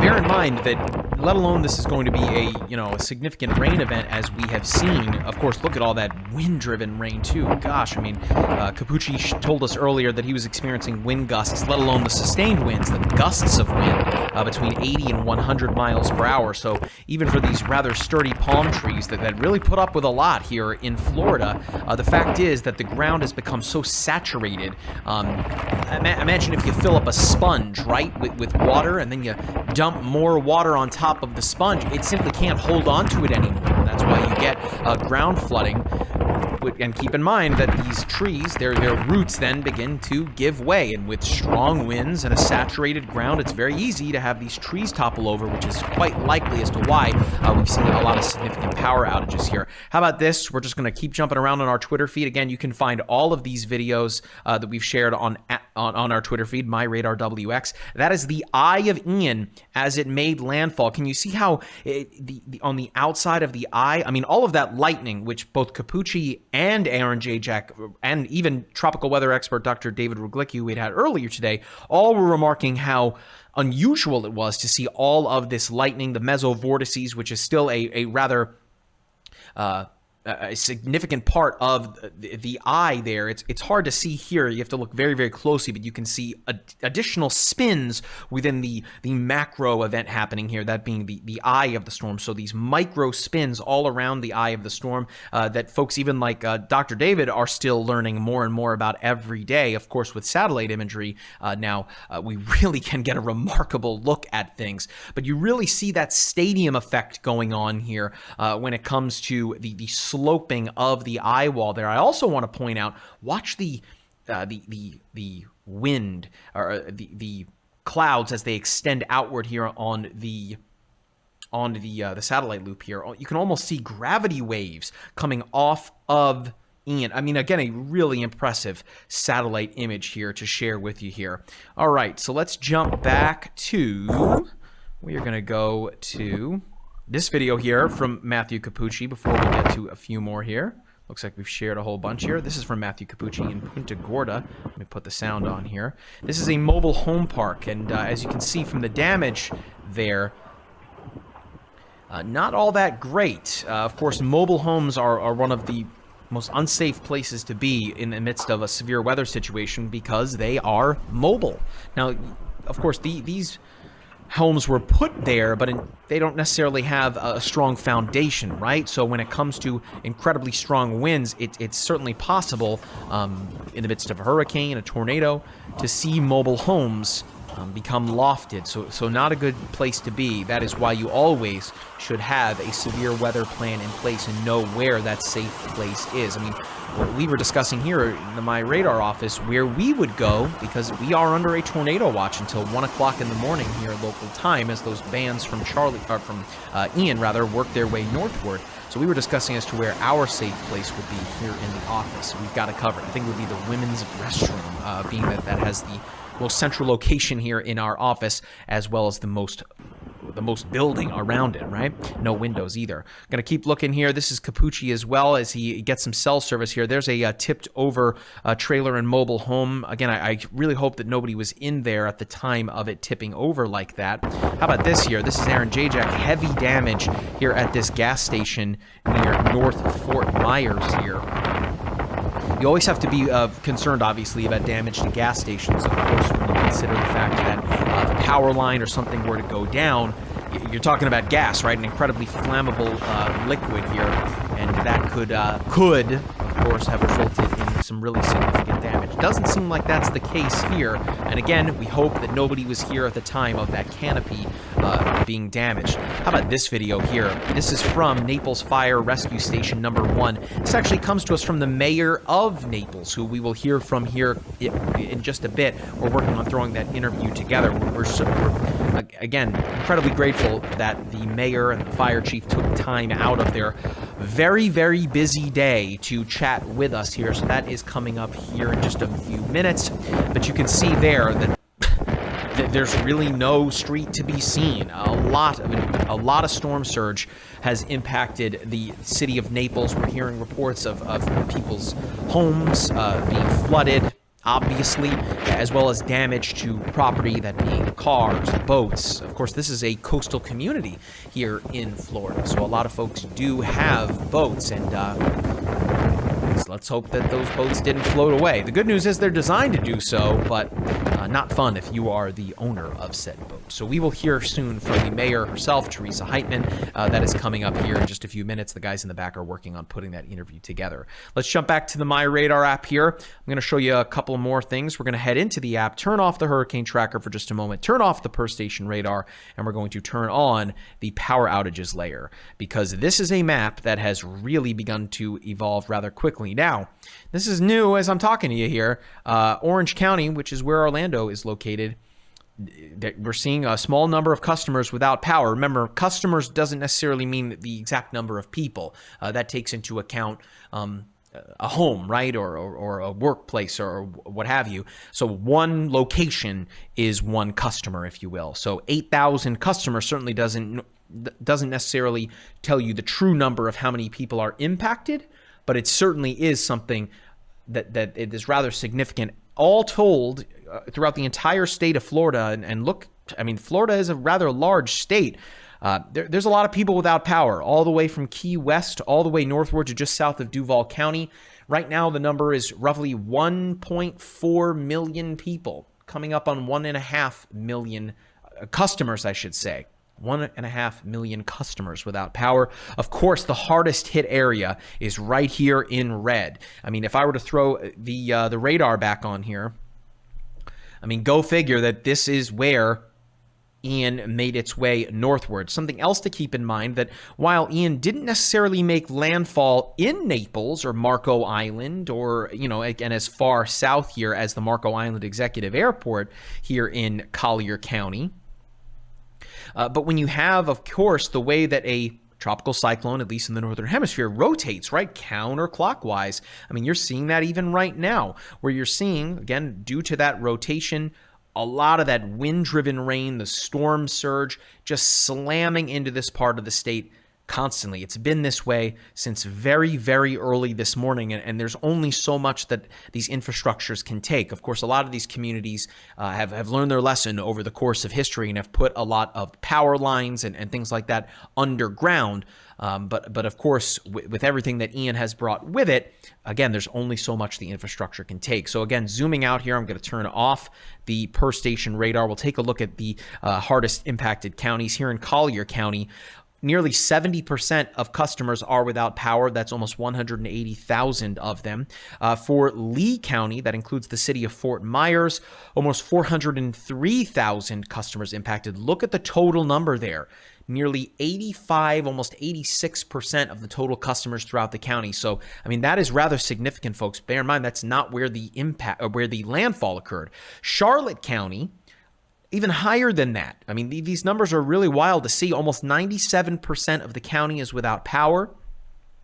And then we head right here to Sarasota County, just to the north of where Ian made landfall. 74% of the total customers there also without power, almost 250,000 of them itself. And again, this is here in Charlotte County, 96.6% of the total customers.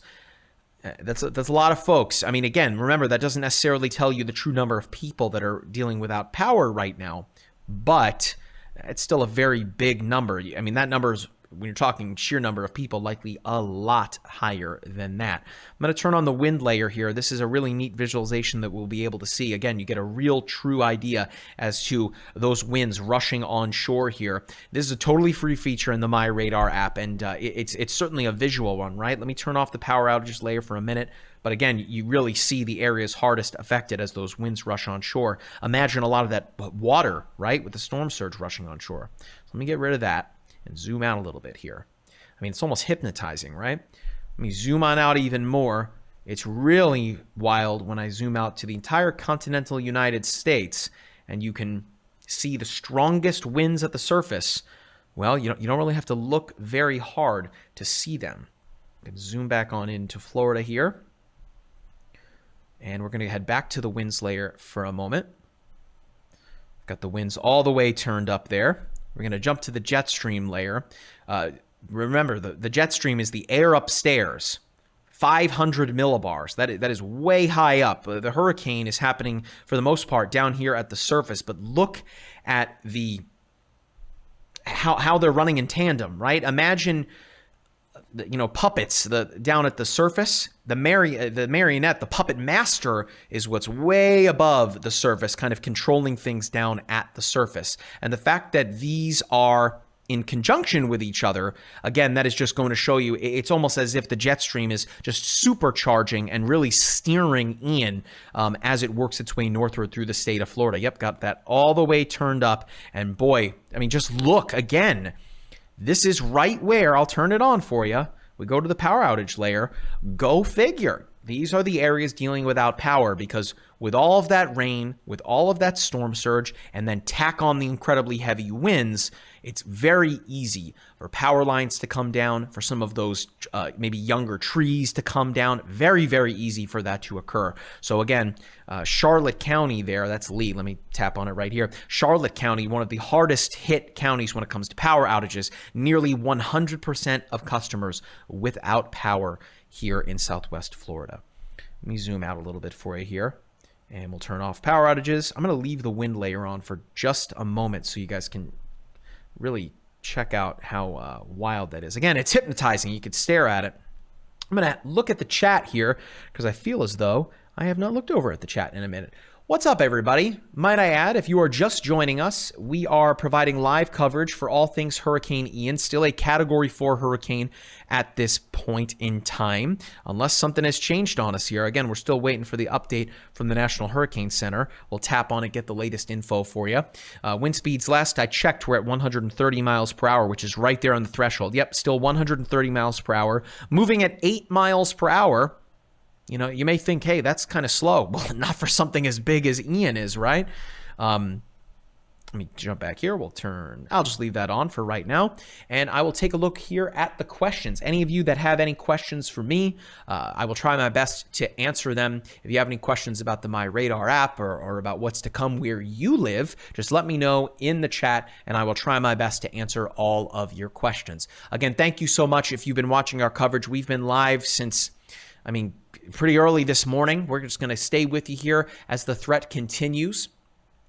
So again, be sure to follow us across all of our social media platforms. I'm pretty sure that they're above my head here. We're on Facebook, Twitter, YouTube, Instagram. We're on TikTok as well. And of course, we are streaming live in the MyRadar app too. If you're watching on YouTube, we'd really appreciate it if you click on that thumbs up button, that like button. It really, really helps us out a lot. These past couple of days, we've really seen the number of people watching our channel increase. While that's all fine and good, at the end of the day, the job of people in the weather industry, meteorologists, storm chasers alike, our job is to make sure that we pass along potentially life-saving information to you and your families. Even if just one person hears that information, that is important. So again, really helps us out if you hit that like button. Subscribe to the channel. That's totally free. And click on that notification bell as well. That way you always know whenever we drop a new video or whenever we go live. We try our best to be live for all of these severe weather events, hurricane chief among them, right?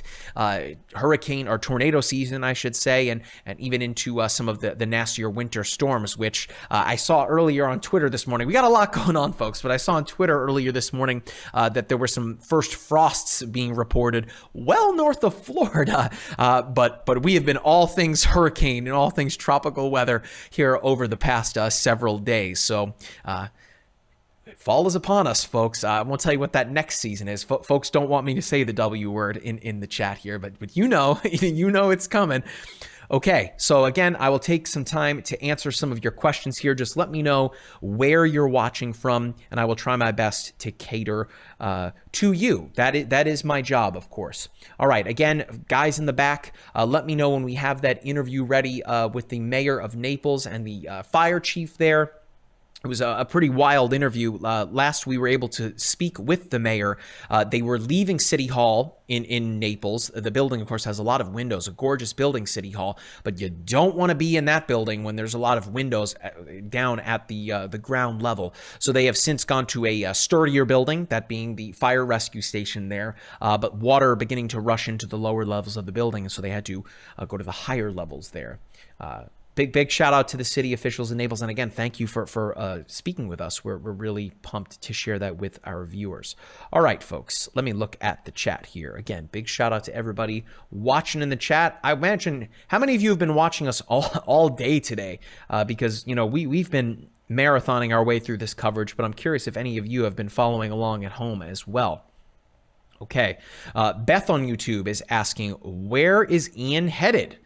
Well, I'll pull it up here for you. Again, we've got the wind layer turned on because it's really wild to see this here. Interestingly enough, you can kind of see a bit of a little boundary there right off the Space Coast there where a tornado watch is still in effect. In fact, I will turn on that layer here for you. Turn off the hurricane tracker. Turn on the watches and warnings.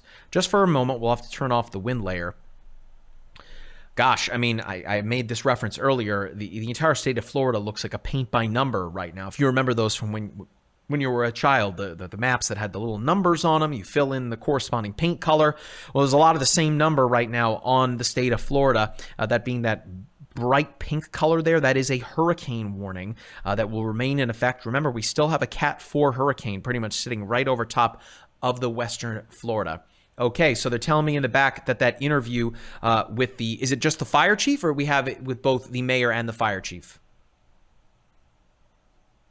Okay, the interview with just the fire chief. Thanks, Jack. Appreciate it. All right, so then we'll get back to your questions in just a moment. Again, let me know in the chat where you're watching from. I think someone else asking about North Carolina. We'll get to that in just a moment. But for right now, we're going to send it over to the interview that was recorded a little bit earlier with the fire chief from the city of Naples with meteorologist Erica Lopez. Hey y'all, it's meteorologist Erica Lopez. I'm sitting down with the fire chief, Pete DeMara of the city of Naples, and administrative manager Tara Nagel. They are currently right now trapped in their building. So we're going to talk a little bit about what their situation is on the ground and what recommendations they give to the residents who have may evacuated or maybe in place in the city of Naples. Thank you so much for sitting down with me. Tell me about the situation that's ongoing there right now. Well, you know, we obviously the hurricane came close to the city of Naples, passed out in the Gulf, probably 30 to 40 miles out in the Gulf, and we received hurricane and tropical storm force winds for the last 18 hours, which unfortunately led up to a severe storm surge afterwards. And we have probably 8 to 10 feet of storm surge throughout the city right now. So we're dealing with sizable amount of water affecting our community and quite honestly affecting the first responders that are trying to get out there and help them. So how many employees are actively working on rescues right now? We have about 40 employees that are here at the stations and working to try to facilitate search and rescue. Okay, and can you tell me the situation, what's going on the ground? Are there any official reports of maybe even damage, and how many people do you know exactly are being rescued right now? Well, we currently have about a half dozen people in our station that we've rescued from stranded vehicles, from homes that were being flooded, and miscellaneous other things that we just had to go out and grab. Unfortunately, at this moment, we're stuck in our station because the flooding has got so severe that we can't get our apparatus out. And so we have a few on a list that we're going to get back out and deal with. We're working on getting a skiff together so we can do some high water rescues that way, and working in coordination with the Collier County Sheriff's Office and North Collier Fire District to try to facilitate some more rescues. Do you have any advice for maybe the residents that either stayed or maybe even evacuated? Do you know how long it'll take them to be able to get back and survey the damage to their homes? So we're thinking about 24 hours before the surge starts to subside, and it's safe to get out and about. So people that have that did not evacuate and are in their homes right now and they're safe, stay put. Give us an opportunity to do our work, clear the roads, make it safe for everybody.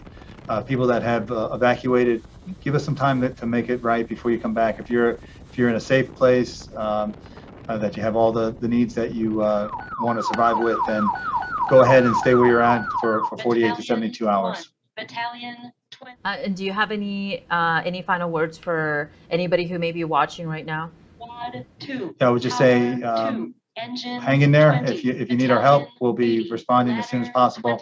If you're in a safe place, please stay safe. Abide by all the warnings that we've got out there, and everything will turn out all right. Just be patient and let's ride this out until the end. Thank you so much for talking to me. I know you guys are very busy there. Thank you so much for joining me, and stay safe, guys. I wish all the best. Thank you so much.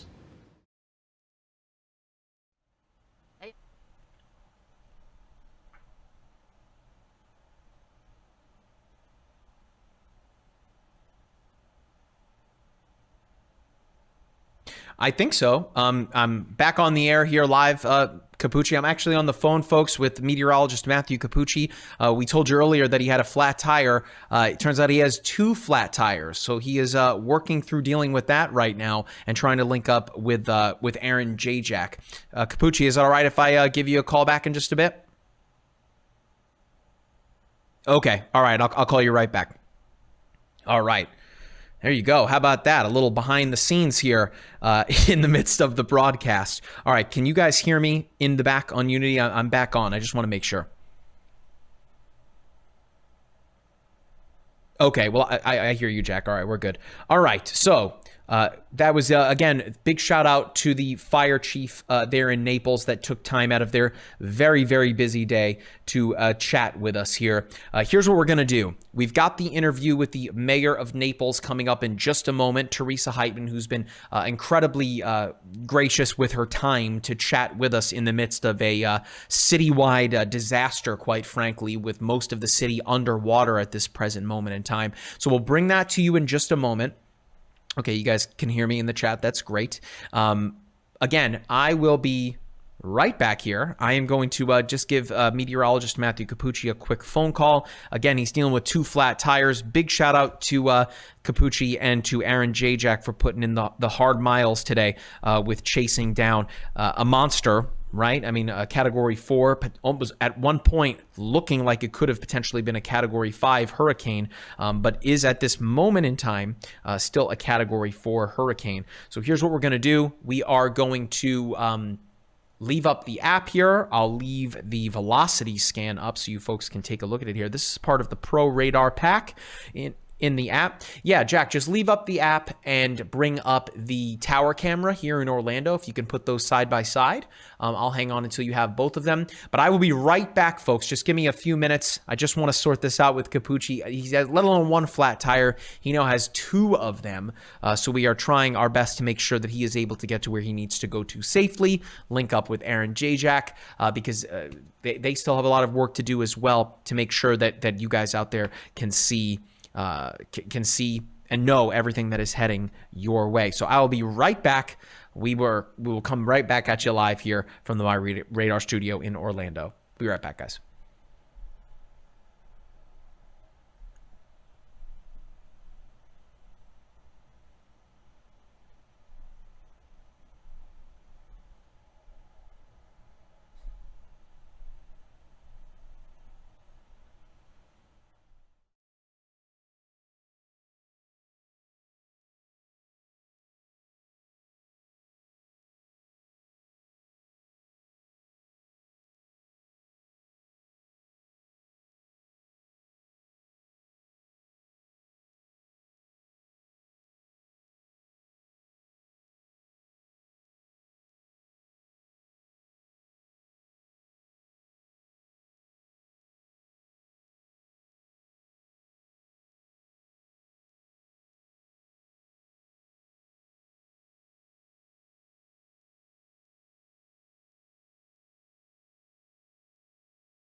Hey y'all, it's meteorologist Erica Lopez. We're updating you currently on the situation with Hurricane Ian. You saw a lot of that footage earlier, and in just a couple moments, I sat down with the mayor of the city of Naples, and she's gonna tell us a little bit about the situation that's going there. She has some very strong words for some of the residents and maybe some of the residents who evacuated. But first, I want to give you a quick update on what's going on with Hurricane Ian. It has been downgraded to a Category 3 storm, still a major hurricane. It was a Category 4 storm as it made landfall. So let's take a look at what's going on the MyRadar app. And we have the velocity layer turned on just so you can see the winds that are coming into with this storm. Now, we are here in Orlando, and we're already starting to feel those tropical storm force winds in this area. And this is only the beginning for at least us down here. But taking a quick look at what's going on here on radar, taking a look at composite reflectivity, like I said, this storm is now a Category 3 major hurricane with winds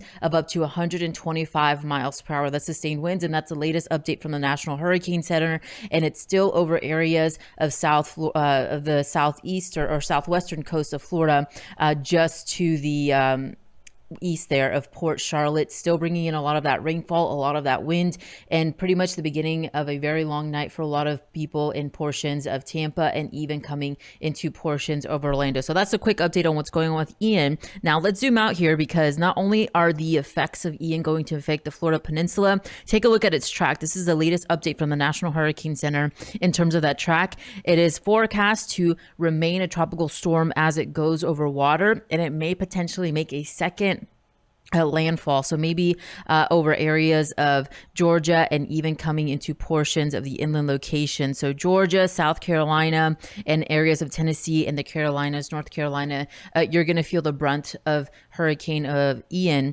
as it comes into your neck of the woods here by this weekend. So we're going to start October with that storm system coming into those areas. But let's take a look and give you a quick update on what's going on there in the city of Naples. Like I said earlier, I did sit down with the mayor of the city of Naples, Teresa Heitman, and she has some very strong words to tell the residents there in the city of Naples. So let's play that interview, guys.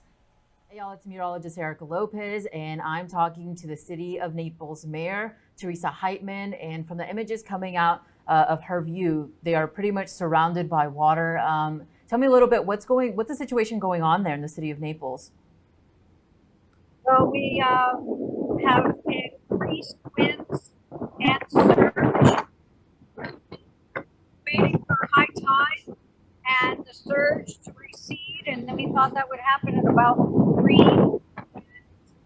It's not receding at this point. And tell me a little bit, do you know exactly how high it is there, the water currently? About 9 feet. 9 feet of water. And you were telling me a little bit that you guys are hunkering down on the second floor there, and that's City Hall of Naples. Is that correct? Yes, I'm the city manager, and we are at City Hall. We're on the second floor. We're the only 2 staff members here, and then I'll let you tell Mr. Bouchard where he has his employees, our employees, that are hunkered down and ready to deploy. And this is our city manager, Jay Bouchard. So tell me a little bit about the situation going on. So I was asking y'all earlier, how far are y'all away from the beach? And you were telling me a little bit, this is water from the bay? Yeah, so we've got water coming from both directions. We had our dune structures have been breached. They were breached hours ago, and water came over top of our bulkheads hours ago. I think we peaked somewhere between 8 to 9 feet in storm surge. It's massive flooding. The good news is the water started to recede. We peaked at high tide sometime around 3 p.m. today, and we're using actually the steps in front of City Hall as our measuring stick to actually observe the water pulling away. So it looks like we're down about 1.5 feet from the crest. Oh, wow. So is there any situation going on in the city? Is everybody hunkered down, at least the ones that were maybe left behind? Are there any ongoing rescues? Yeah. So we've had to do multiple rescues. We had rescues earlier from cars that got stuck in high water. Once we were unable to get to stranded residents by vehicle, we started to use small boats or skiffs. We've made multiple rescues using these small vessels, and we have a lot of people who have reached higher ground either at their home or at a neighbor's home. So right now we're just waiting. This is a waiting game at this point. Once waters get back to a height that allows us to get vehicles in the street, we have a number of residents we are in contact with. We'll be visiting to make sure they're okay and take care of any situation that they might have. Are there any reports of damage in and around the city of Naples currently? Yeah, I mean, the damage is there's a lot of damage, but most of it is unknown because everything is submerged. We had a lot of debris, vegetative debris early from the winds. We continue to get vegetative debris coming loose from trees and other plants. But we have lots of dangerous objects that are submerged and floating. We have vehicles that have stalled out all across the city. So we have a curfew in effect until further notice. We do not want anyone traveling on roads at all tonight. It's a dangerous situation. So we really won't know the extent of what's happening until the waters recede, but there's a significant amount of homes that have water intrusion and will have damage, unfortunately. And how are you getting to these people? Is there a way that the city officials are handling these situations? Yeah, right now, we're trying to protect life. So that's our primary focus, is making sure that we can get the people who we can get to and those who we can't get to. Just making sure that they're safe and they're elevated, and we're waiting. So once we get into a situation where we can go get them and take care of any kind of medical situations that might be, that's our primary focus. Our secondary focus is getting the streets safe. We want people to be able to get back to their homes, those who are evacuated. But until we can get the streets safe, we do not want to put other people and our first responders in harm's way. So it's going to take a little bit of time for the waters to recede, for us to get these streets cleared, and then it's recovery. And like the mayor said earlier, there's a lot of water. There's going to be a lot of damage to deal with. And this is going to take weeks. And so what is the plan for you guys? You said earlier that it's just you two there. Are you going to hunker down there, or what's the situation going for you guys there? So I'm sure once the water recedes, we'll go over to the fire station and then proceed again. How many employees that are going to deploy? Yeah, we're effectively, because of the water and the inability for our staff that's hunkered down in different buildings throughout the city, we're unable to travel. So we're actually operating in kind of what I would call a virtual EOC. So we're using our technology. In fact, I've got a call here in 20 minutes with our emergency management staff and all of our department directors. But we're in close communication all day long, and we're doing the best that we can at this moment. Any last words that you want to share to the public that may be watching this? Yes, last words. I would say that we appreciate you staying indoors, going out and swimming and thinking it's okay to go on your paddleboard. We've already had several rescues because people think that this is kind of an activity day. This is not. This is serious. It's dangerous, and they need to stay inside until the city declares it's safe to come out. Okay, well, thank you guys so much. I hope you guys stay safe, please. And of course, I'm thinking about you guys out there in the west coast of Florida. A very dangerous situation that's ongoing there. But I'll end it here. Thank you so much for talking to me today. Stay safe, guys. Thank you.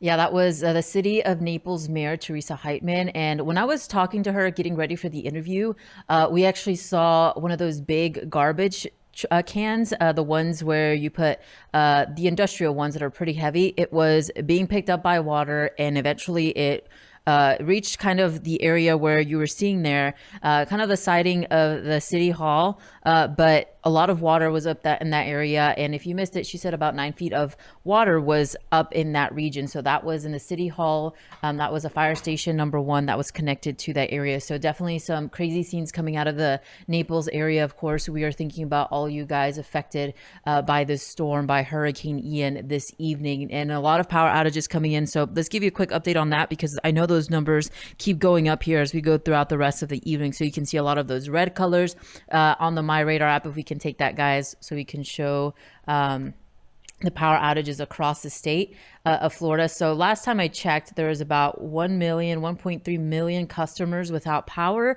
and we're going to see if this number has gone up. So it looks like about closing in on 1.6 million customers without power this evening. And of course, it's no surprise that most of these power outages, the hardest hit areas, so I'm talking about Lee County and even areas of Charlotte County, those are some of the hardest hit areas in terms of power outages. Sarasota County, and then as Hurricane Ian, a Category 3 storm, it's right over DeSoto County. Those regions, of course, those residents losing power. Hardee County as well. And then just to the south, so where Naples is located, that's in Collier County, you have several customers without power. And you're also noticing that we do have some of these power outages even on the east side of Florida here. We're talking about Miami-Dade County, Broward County, and even portions of Palm Beach County. So you guys were still feeling the winds of this region and even some of the severe weather that we were seeing with this storm system. But power outages going up as the storm system tracks into possibly portions of Central Florida as possibly a Category 1 storm. So get ready for those hurricane force winds if you're anywhere in Central Florida. And then as this progresses out, so you're even seeing it there in those regions of Volusia County there, power outages going up over this region. So pretty much the worst of the storm is going to start to increase across portions of Central Florida. So the overnight hours will be pretty busy. If you live anywhere in Central Florida, you have to prepare for power outages. Some of you are already seeing that, but that'll increase in nature again.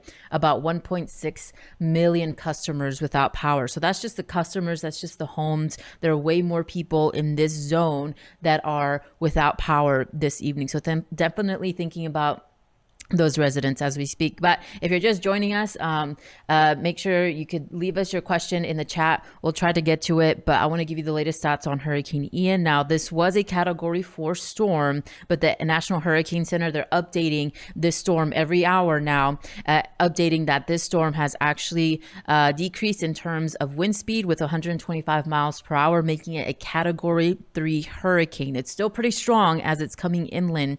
So that just tells you how powerful that storm is, and possibly remaining a Category 3 as it comes over areas of Hardee County or DeSoto County and even Hardee County there in Florida over the next several hours here. But that's as this tracks over portions of Central Florida, may remain a strong Category 1 storm. So that's why we are warning in terms of flooding. We already saw some flood watches being issued for portions of Central Florida, and even that hurricane warning that continues. So let's actually go to a couple of graphics here, guys.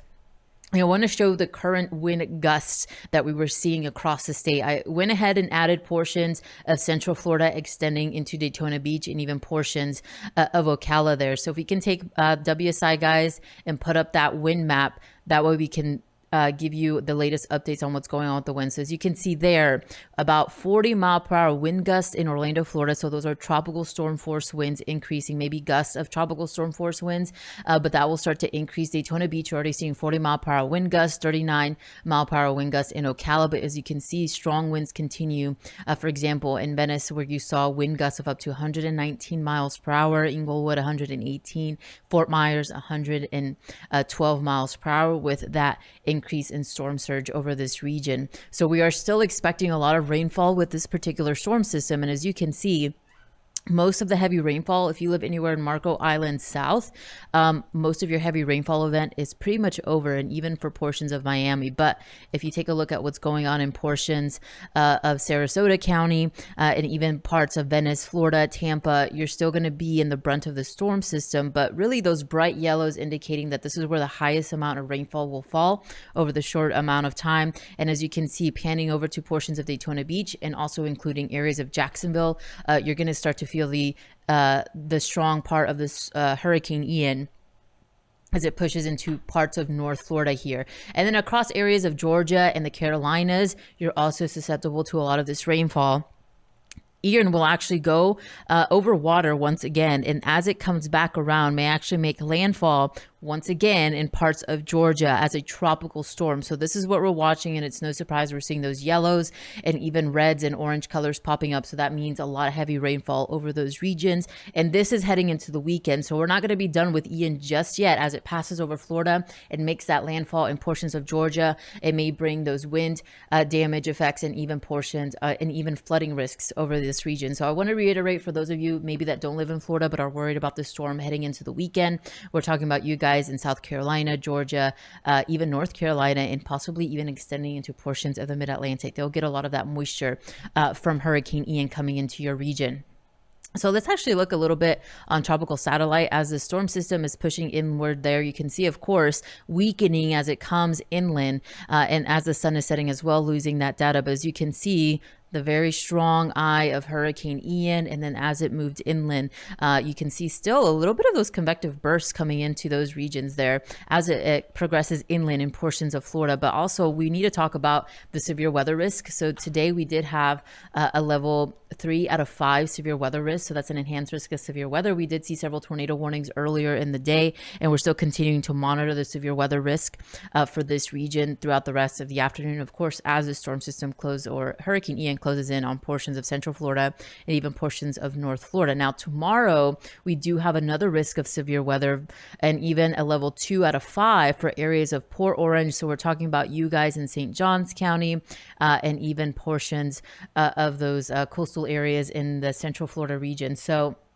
a lot to take in here with the storm system. We have a lot of impacts that are going to be coming in for this region. And one of the few things I think that we need to watch out for, of course, is the potential of those rotating storms from areas of Flagler County, St. Johns, possibly Putnam, and even Volusia County. This is where we're watching for that potential severe weather. Orlando, you may see this early in the morning. So this is going to be an early morning threat. And then as it progresses into portions of the southeast here. So keep asking, keep chatting in the chat here and asking your questions. I'll try to get to them as we are tracking Hurricane Ian and as it progresses into portions of the Central Florida area. And of course, our storm chasers, Aaron Jayjack, he caught Ian as it was making landfall over portions of the Florida West Coast here.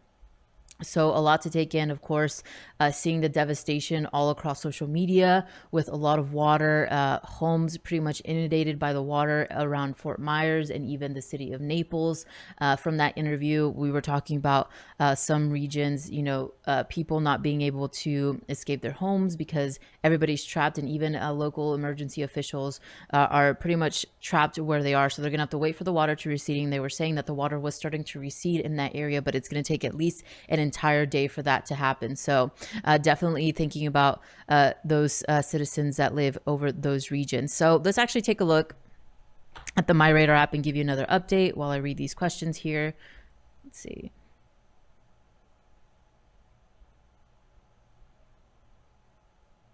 And so, yes, I was reading too, a lot of cell service is out over this region, a lot of even the power. So over this area, it's going to be really hard to reach. If you know anybody who lives there, maybe hunker down. It's going to take a little bit to reach those people as the cell service is down and even that internet connection and the power is out. So definitely a devastating situation still ongoing for this area. And of course, you're going to have to see as the sun is setting and as daylight comes back tomorrow morning, we're going to get more info on the exact amount of devastation that was left there, the exact amount of damage that was left to these homes that were in these areas. And of course, Tampa just to the south or to the north of Hurricane Ian, but you're still getting a lot of that rainfall and even some of those gusty winds coming into your area of possibly hurricane force winds coming into this region. So definitely an ongoing situation for these regions as we're continuing to track Ian here.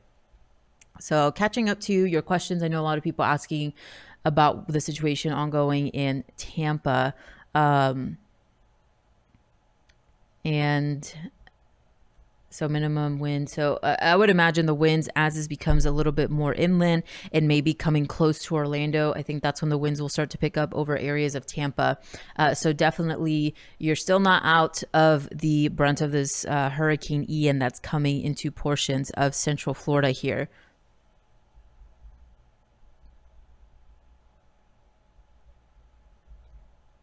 So let's see if I can find some more information for you guys. I know the city of Naples and various cities, I did see a tweet earlier that city of Fort Myers has issued a curfew that's going to go on this evening. So let's see if I can get that information. If you're concerned about any of your family members that maybe have stayed, or maybe you evacuated from that area and you were thinking about going to survey your home, this area. So they were saying the city has issued an emergency citywide curfew to protect and safeguard the safe and healthy and welfare of residents. The curfew is in effect beginning at 6 p.m. for 48 hours. So that's about 2 days, just because of the extent of the damage. So if you're a resident, maybe you evacuated from Fort Myers, it's going to take you a little bit while to go back to your home in that region. So definitely follow these local official authorities there, especially as they continue to pretty much tomorrow do these cleanup efforts with the amount of damage that we're seeing across these cities. So definitely something to keep in mind if you know family members maybe that are with you, or the ones that evacuated. So actually, Matt was telling me here in Orlando, the winds are picking up. So let's take a look at the MyRadar cam. So the sun has set here on a very long day to what seems for Florida residents. So let's take that full screen, Matt, and show them what's going on outside of our studio. So if you don't know, if you're new to our channel, found us on YouTube, we are located in Orlando, Florida.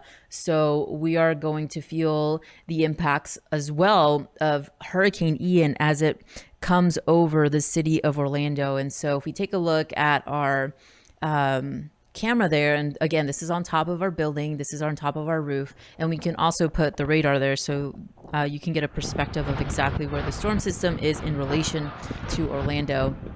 As you can see, a lot of that rain coming on the camera, water droplets, a lot of rainfall here over the last several hours. We did see some ponding outside. And I know, Matt, you told me you were out there. What did you say was the situation? I asked him if it was windy. I think you said that you could feel at times that you were going to be toppled over.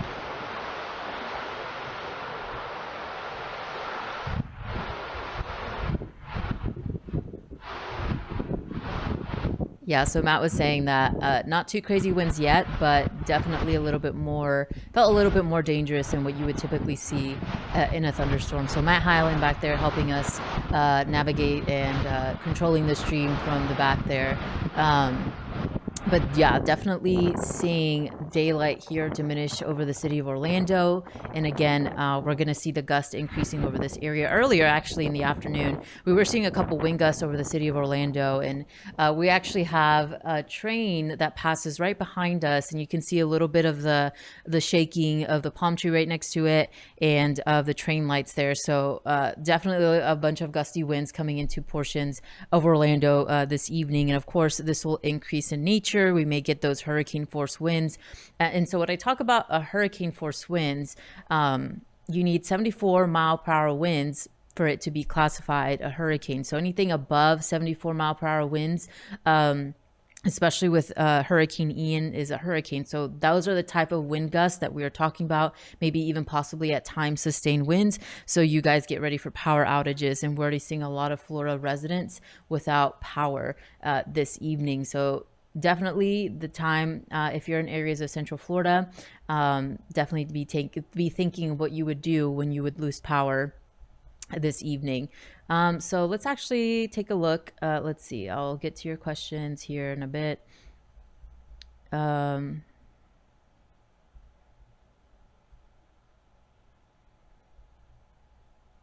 see. So let's actually go through the Futurecast radar, and I want to see if this updated from earlier, because I know earlier this was a little bit behind. So it looks like it did update. So let's go there and let's time out some of the impacts in the rain that are going to come into with this specific, with Hurricane Ian.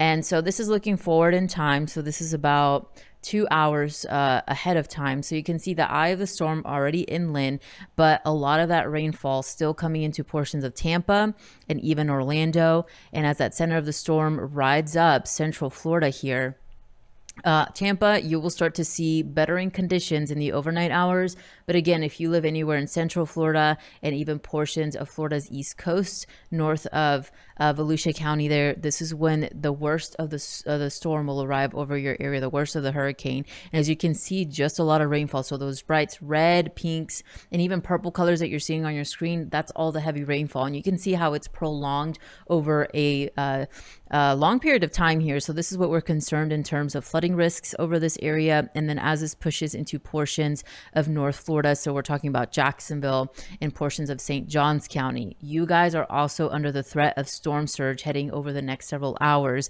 And that actually extends into portions of the Carolinas, which just a couple of moments I show you that map. But as you can see, a lot of rainfall continuing even into the afternoon hours for your Thursday.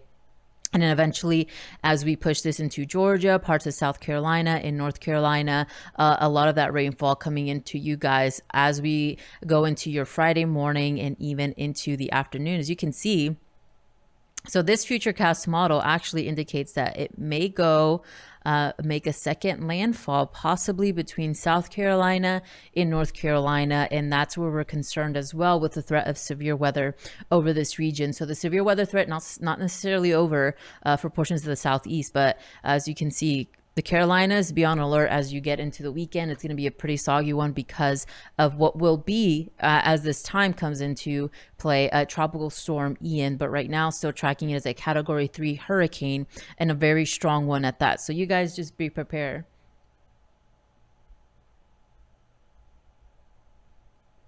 Okay.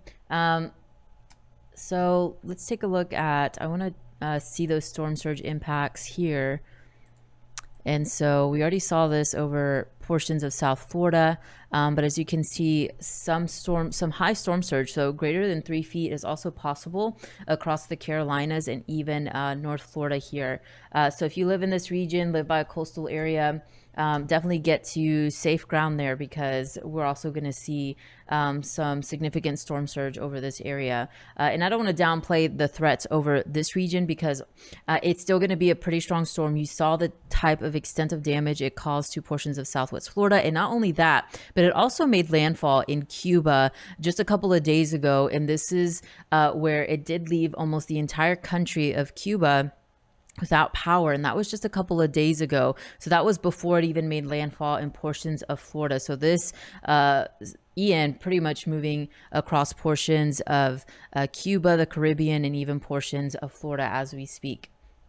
So I want to get a quick update on exactly the storm surge total. So you're seeing it there on your screen, but I want to read the latest from the NHC. They might have updated these storm surge totals. So looks like if you live anywhere from Patrick Air Force Base to Flagler, Volusia County line, you're going to get between 1 to 3 feet of storm surge. Now, if you go up from St. Johns River to portions of Georgia, you may get in on that 4 to 6 feet of storm surge. And then as you ride up the Georgia coastline and portions of South Carolina all the way to South Santee River, you're going to get between 3 to 5 inches or 3 to 5 feet of storm surge. And then in portions of South Carolina and even portions of North Carolina, between 1 to 4 feet of storm surge. So dangerous storm surge also possible across portions of the southeast here.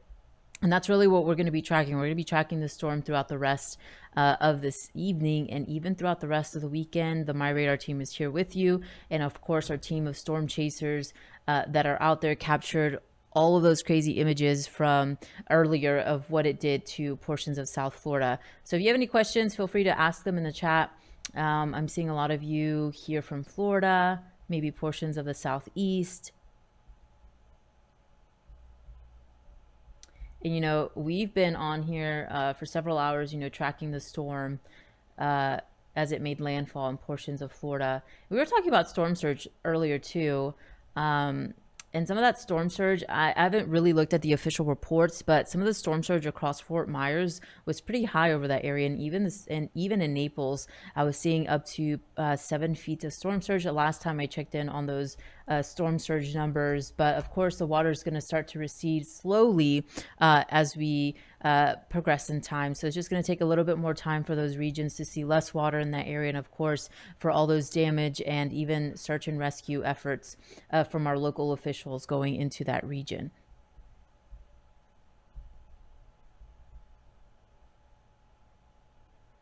So let's actually go back to the MyRadar app. I'm just getting some more updates from, let's see, the NHC here. So a lot of chatter about the situation going on in Tampa. So we can actually show that on the radar. And as you can see, so Tampa's up here, St. Petersburg, Sarasota, Tampa, a lot of rainfall. I think if you're asking questions about Tampa, I would really prepare for flooding risks and even strong category 3 force winds over this area. So let's actually check in on WSI and give you an update on the wind gusts there, because I do have it plotted here. So it looks like right now we have 60-mile-per-hour wind gusts. So that's pretty strong wind coming into portions of the Tampa Bay area. And this could also be damaging winds. So like I mentioned earlier too, as this hurricane rides up central Florida, I think your winds will start to increase over Tampa. You're going to get a lot of rainfall coming into this area. So definitely prepare for power outages. I think some areas or some counties just to the south of where Tampa is are seeing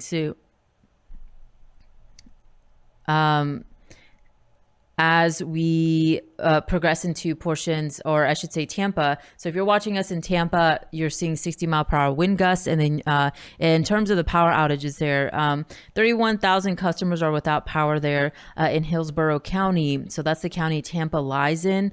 So you're still going to feel the effects of the wind and even the rain. So prepare for power outages if you're in that region. So let's take a look at the storm, or I should say the rainfall total. So like I mentioned, Tampa, you're still going to receive a lot of rainfall from Hurricane Ian. But I think the biggest concern with flooding risks is definitely across portions of central Florida as the storm system slowly comes into portions of Orlando, Polk County, Seminole, and even Orange County there. So up to possibly 20 inches of rainfall when all of this is said and done. Of course, there's already a lot of rainfall coming into portions of central Florida. So a lot has already accumulated on the ground. But after all this is said and done, we could accumulate of up to 20 inches of rainfall. And then across areas of Daytona Beach, all the way into Jacksonville, as you can see all those bright yellow colors, also expecting that flooding risk over this area. And then as we go into portions of the southeast, like I mentioned earlier, we are expected to see a lot of rainfall with those reds and oranges showing up on your screen. So again, Ian making possibly another landfall between South Carolina and North Carolina. And that could be, let's see, as early as possibly even Saturday. So possibly as early as Friday, I would say. Friday evening, or yes, Friday evening, we could have another landfall with Hurricane Ian in portions of the Carolinas. And then, so we could time this out once again. If you have any more questions, continue to ask them in the chat. I hope this information is helpful for you guys in Florida. I know us here in Orlando, we're bracing for this storm. And of course, for you guys in the Southeast, I don't want you to be so focused on the impacts that have already incurred in Florida, because this storm system can definitely leave impacts over your region. So you need to be thinking about what you would do if you would lose power. And of course, to not drive in those flooded roadways. We always like to say, turn around, don't drown during these types of situations, especially with the amount of rainfall and even storm surge flooding that you're going to get across coastal Georgia and even the Carolinas. So timing it out throughout the rest of your evening. If you're just joining us, we'll walk you through this once again. So the eye of the storm is going to come over, or the center of the storm, I should say, it's going to come over portions of central Florida. And as you can see, a lot of rainfall in the Tampa Bay area, pushing this out into portions of Orlando, central Florida. I think the worst of the storm will be in the overnight hours for this region. So you may not be able to sleep because of the gusty winds and the amount of rainfall that's going to fall over this area. And then as we push this out, so as early as maybe even 9 o'clock or 10 o'clock in the morning. Most of the rainfall will be out of central, at least in Orange County and Seminole County here. But you're going to see a lot of rainfall throughout the rest of the evening. So prepare for flooding risks and those power outages. And then as we push this out into your Thursday, as you can see, a lot of rainfall, a lot of those red colors coming into play, and that's going to be where we're going to have the flooding risk heading into your Thursday afternoon. Eventually, Ian comes into the waters, and this is where it's going to maintain tropical storm force winds or tropical storm status here as it comes over portions of Florida and even portions of the Atlantic there. And then as it comes into portions of possibly the South Carolina, North Carolina, it may make a landfall anywhere in this region. Right now, the NHC track has it coming into portions of Georgia and South Carolina, possibly making another landfall. But we're definitely going to have to see as this is days out. Again, this track could change on exactly where the landfall will be as it progresses into portions of the southeast. But of course, prepare for all of these impacts, and storm surge is not out of the question if you live in the Carolinas. I know you guys also resilient to hurricanes. This area is prone to these types of storms, so just prepare for that. Make sure you have a plan on what you're going to do heading into Friday and even into your Saturday. But let's see, I'm going to go back and look at some of these questions that you're all asking.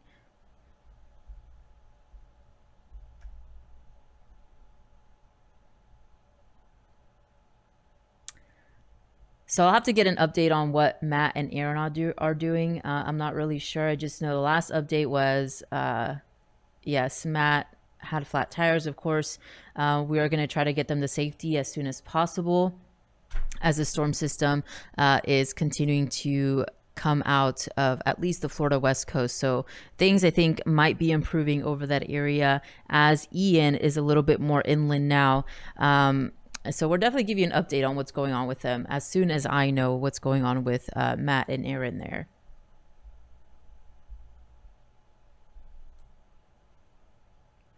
Matt, I don't know if we can show any of the cameras there that we have. I don't know if our Orlando camera looks good. I know the winds are starting to pick up here.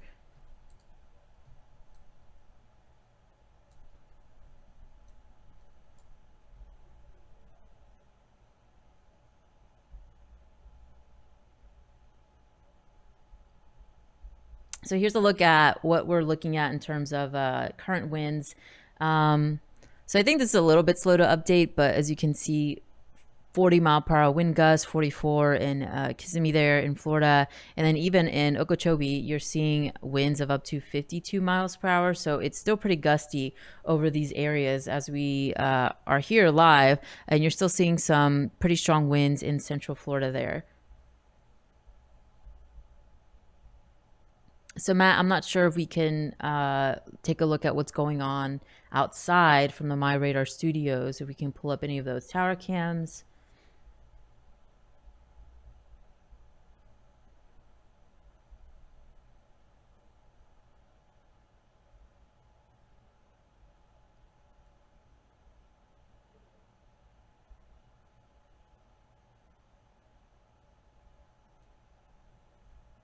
So it looks like I'm seeing reports of, so in Fort Myers, they still have not reached their high tide. Their high tide is at around 7:06 p.m. So they're still expected to see, so that was just an hour ago. So it looks like they just saw their high tide over this area. So the water was still rising in this region. So hopefully after high tide is over with, those waters start to recede. So it's definitely going to take a little bit more time for those conditions to improve over those regions.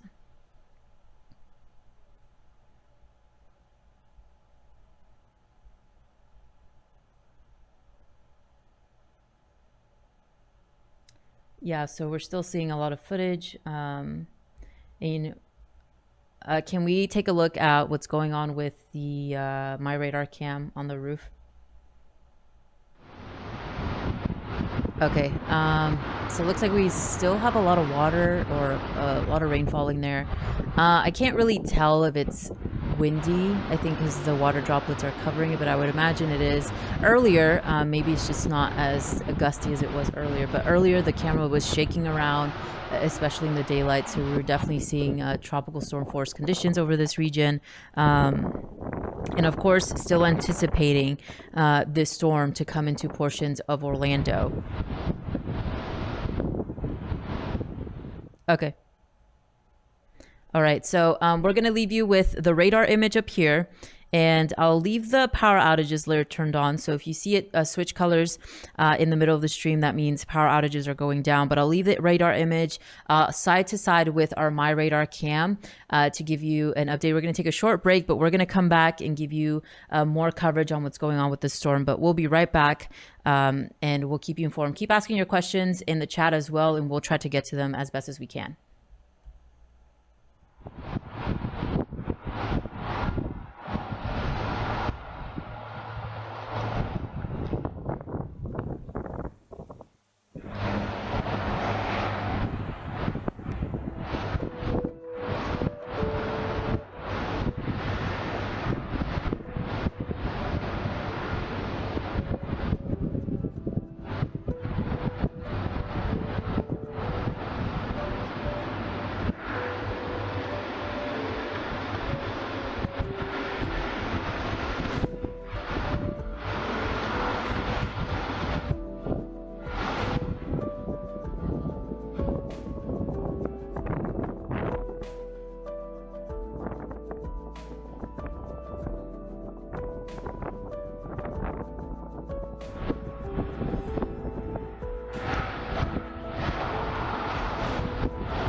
What's going on, everyone? Good evening. I'm meteorologist Mike Linden coming at you live from the MyRadar studio here in Orlando, Florida. It has been a very long day for the folks that live along the southwestern coastline of the Sunshine State. Has not been much of that throughout the day today. Of course, earlier this afternoon, right after 3 o'clock, right around 3:05, Hurricane Ian did make landfall as a major Category 4 storm with wind speeds at 150 miles per hour. As it stands right now, if we want to jump into the MyRadar app here, we'll tap on Ian, and we have seen some weakening. So again, there's some silver linings to this. By no means are we done with the real brute force of this storm, but it has since weakened to a Category 3 hurricane with wind speeds at 115 miles per hour. So again, some weakening there. It's still moving at right around the same speed at 8 miles per hour. But again, just the nature of these cyclones in the northern hemisphere, the way that they rotate counterclockwise. I mean, just look at that onshore flow here. We've seen storm surge that has been incredibly high, upwards of 15 feet in some spots, if not greater. Especially for the communities, again, right here in Fort Myers, south of that into Bonita Springs, Pelican Marsh, Naples, even down into Marco Island. I've got the power outages layer map turned on as well. All those red colors, represent a lot of folks without power, let alone the fact that you see customers without power there in Lee County. A customer is talking mainly about a place, right? A customer that is hooked up to the grid there. So could likely be multiple people living in the same household or business or what have you. So you look here, 98.4% of customers in Charlotte County. I mean, that's a ton of people without power here. Let me actually, give me one moment here. I'm going to pull up the total number here of people or customers without power across Florida, because that number, of course, continues to grow. Mind you, in Puerto Rico, there's still 284,000 customers without power. Of course, Hurricane Fiona impacting Puerto Rico not too long ago. The number continues to rise in Florida. 1.8 million customers are without power. A really troubling number there as the bulk of Ian continues to track its way north through central Florida, pretty much following I-4 right on through the main artery of the state there. Of course, central Florida community or part of the state that doesn't deal with this all that often. And bear in mind, this part of Florida too, we're talking Tampa, St. Pete, Sarasota, and southward. You're talking about a part of Florida where a lot of people are moving to and have been moving to for years. So it is very likely many people's first experience dealing with something like this. And again, being stuck in the dark here, not necessarily pretty fun either. Bear in mind, I would hope that a lot of folks undertook preparations and took this very seriously, because you can't blow off something like this. I mean, Mother Nature is very fickle in that respect and needs to be respected. Let me turn off the power outages layer for just a moment here, and we'll take a look at the track. Again, as it stands, a Category 3 weakening hurricane. That does not necessarily mean that the threat is anywhere close to being over. You can still see that it has a well-defined eye. It's a major hurricane, right? Now, it wants to be over water. That's why you're seeing, of course, this tilt of the main rain shield there on the north and western portion of the storm. We're looking at the St. Petersburg radar for, right now for what it's worth. Let me switch over to Melbourne just in case here, and we can get a good look at it there. Again, you can still see a lot of that rain pushing its way northward. And look at this. If I zoom out even a little bit more, the Tampa St. Pete radar may not be able to pick this up here, but the Melbourne office is pulling in a ton of data right now. But those outer bands, as the storm continues to rotate counterclockwise here, bringing in that onshore flow, let alone for spots near Fort Myers, but the onshore flow from the outer bands coming in from the east of Daytona Beach and Deltona and Orlando. I mean, all of those like little dots that you're seeing there are effectively thunderstorms off on their own there, and they are slamming into the eastern portion of the state. Us here in Orlando in Orange County, we are under a tornado watch, as most of the state is under a hurricane watch additionally. So a very long evening in store for a lot of folks throughout Central Florida. And of course, we will try our best for as long as we can to make sure that you are updated. And I highly suggest that if you are listening on social media, and you have not downloaded the MyRadar app for whatever reason, this is not a sales pitch to you in any sense of the word.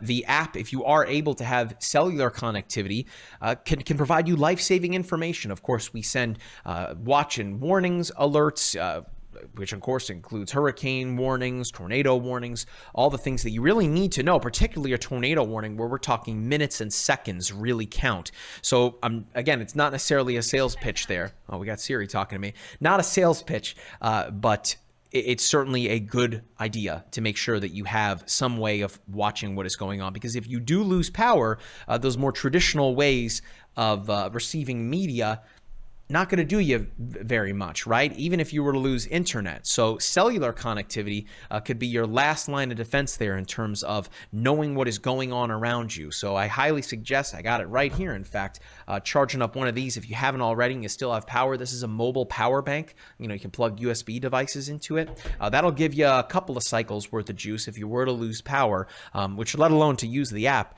you can use to reach out to emergency services if need be. So let's get back to the track here. Weakening once again to a tropical cyclone as we work our way through tomorrow evening. Notice the path there. Remember, you can't get you can't make all of your decisions based on that center line there, because that only really represents where the center of the storm is going. Again, I zoom out here. Ian's a big storm. So we will, again, as we already have seen, damage extending way far away from the center of the storm. Whether it be those strong winds, it's the heavy rainfall associated with it that's going to make for some major headaches. We were just having kind of a powwow here in the office to figure out when it would be the safest time for folks to potentially get some sleep and come back into tomorrow. But it's likely, again, to be a long night, a long day for folks in Central Florida, because while Southwestern Florida has felt the real brute force of the storm, Central Florida is now really starting to feel it. I mean, we have the trees right outside of our office here. In fact, guys, if you want to take the tower camera here, maybe we can see a look of what's happening here. Again, it still looks pretty mild, right? I mean, there's a lot of rain, of course. It's tough to pick up on seeing the wind-driven rain. That parking lot that you're looking at there, just at the base of the Fairwinds building there. If you can read the building, wind is just flying across the parking lot there. But you can see I-4 to the right there. Not a lot of cars on the road. Again, people are taking this very seriously. But Ian is still not really arrived. I mean, thus far, of course it's bad in terms of the rainfall, the sheer amount of it, and how long it's lasted for. But the winds are just starting to pick up. So again, for folks in the Orlando metro area, Ian is just now starting to work its way northward and will really arrive overnight tonight as we head into tomorrow. So guys, let's jump back into the app. Thank you. All right, so as we head closer to the weekend, by Friday, Ian exits the east coast of Florida, still bringing a lot of rain. Remember, they rotate counterclockwise in the northern hemisphere, so kind of similar to what is happening right now with those onshore waves bringing rain to Daytona Beach, Palm Coast, St. Augustine, Jacksonville, and pushing northward toward Savannah and into South Carolina. I mean, look at these largely populated areas: Savannah, Columbia, Charlotte, North Carolina, and pushing northward toward Roanoke, Lynchburg, Charleston, West Virginia, and potentially even up near Lexington, Kentucky. I mean, this is a part of the world here that, even though it will be a tropical depression at this point, that is still a lot of rain. It'll be interesting to see how it all shakes out when all is said and done, but we are far from over with the impact of Ian. The worst, if you will, when we're talking winds, that is at least over. And finally, for the people that live in Naples, Bonita Springs, Marco Island, finally getting some reprieve. They've been dealing with it all day long, and we're not talking even tropical storm, a tropical storm classification. We're talking, a Cat 4, nearly a Cat 5 earlier today. So a very strong storm sitting off the southwestern coastline there. So here's how it's all going to go. We are probably going to be winding down our live coverage this evening. Of course, we're not going anywhere. We will continue to keep you updated as the evening rolls on. Of course, at 11 o'clock tonight, we have the next path update from the National Hurricane Center. I would imagine at that point we may hear of additional weakening. And again, just to show you one more time here, Ian is presently down to a Category 3 hurricane with wind speeds at 115 miles per hour. We will likely continue to see that weakening occurring as the center of the storm is no longer over water. That's really key here. You got to take the little victories when we have them, right? And this is certainly a little victory. So again, a Category 3 hurricane, wind speeds at 115 miles per hour, continuing to weaken this evening. Likely all the way down to a Cat 1 as we head into the overnight hours. But for those of you that are familiar with Central Florida, there in Kissimmee, I'm going to zoom in on it right here. That's Disney World, right? Let alone for the people that live in Central Florida. Imagine all the folks that have traveled from out of state, maybe even out of the country, to come to the most magical place on Earth, to only find it to be the wettest place potentially on Earth and windiest place on Earth once Ian shows up. Now, as we head into the overnight hours, we will keep you updated. Of course, we will be pushing out our daily forecast, the fast forecast, into the MyRadar app. There's still more coverage to come. Right above my head here, you can see all of our social media platforms. I highly recommend that you follow us on Twitter. It's literally right there, right above my finger here, at MyRadarWX. Twitter is just a great platform to get information out really, really quickly. And we've shared a lot of videos, images, infographics on our Twitter account. It's just the best and fastest way to get that information out to you. Of course, if you are watching on YouTube and you've enjoyed the coverage thus far, smash that like button, hit that thumbs up. We really, really appreciate it, and it helps us get this information to more people that need to see it. Of course, subscribing to the YouTube channel is fantastic as well. Click on that notification bell. That way you always know whenever we drop a new video, of course, whenever we go live too. Our Facebook page is also a great source of information. We post a lot of our forecast videos there. Of course, we are live there. What's up to our Facebook viewers? And of course, Instagram as well. We post relevant information there too. So, again, that is probably going to do it for our live wall-to-wall coverage as it stands right now. Of course, the sun has set on the Sunshine State. That does not mean that the threat is over. It's really only just beginning for millions of people throughout Central Florida. So we will be here for you. Again, if you have any questions for us, shoot us a DM. Our DMs are open on Twitter right there, at MyRadarWX. Send us a DM. We will try our best to answer them. There have been a lot of them, but we should be back as we work our way into the evening hours. If we have anything of really super duper importance here, like if this were to intensify again, then we will be back for that wall-to-wall coverage. Highly unlikely that that occurs, but we will be here with you to make sure that you have the most relevant information, and we'll be updating those social media platforms as well.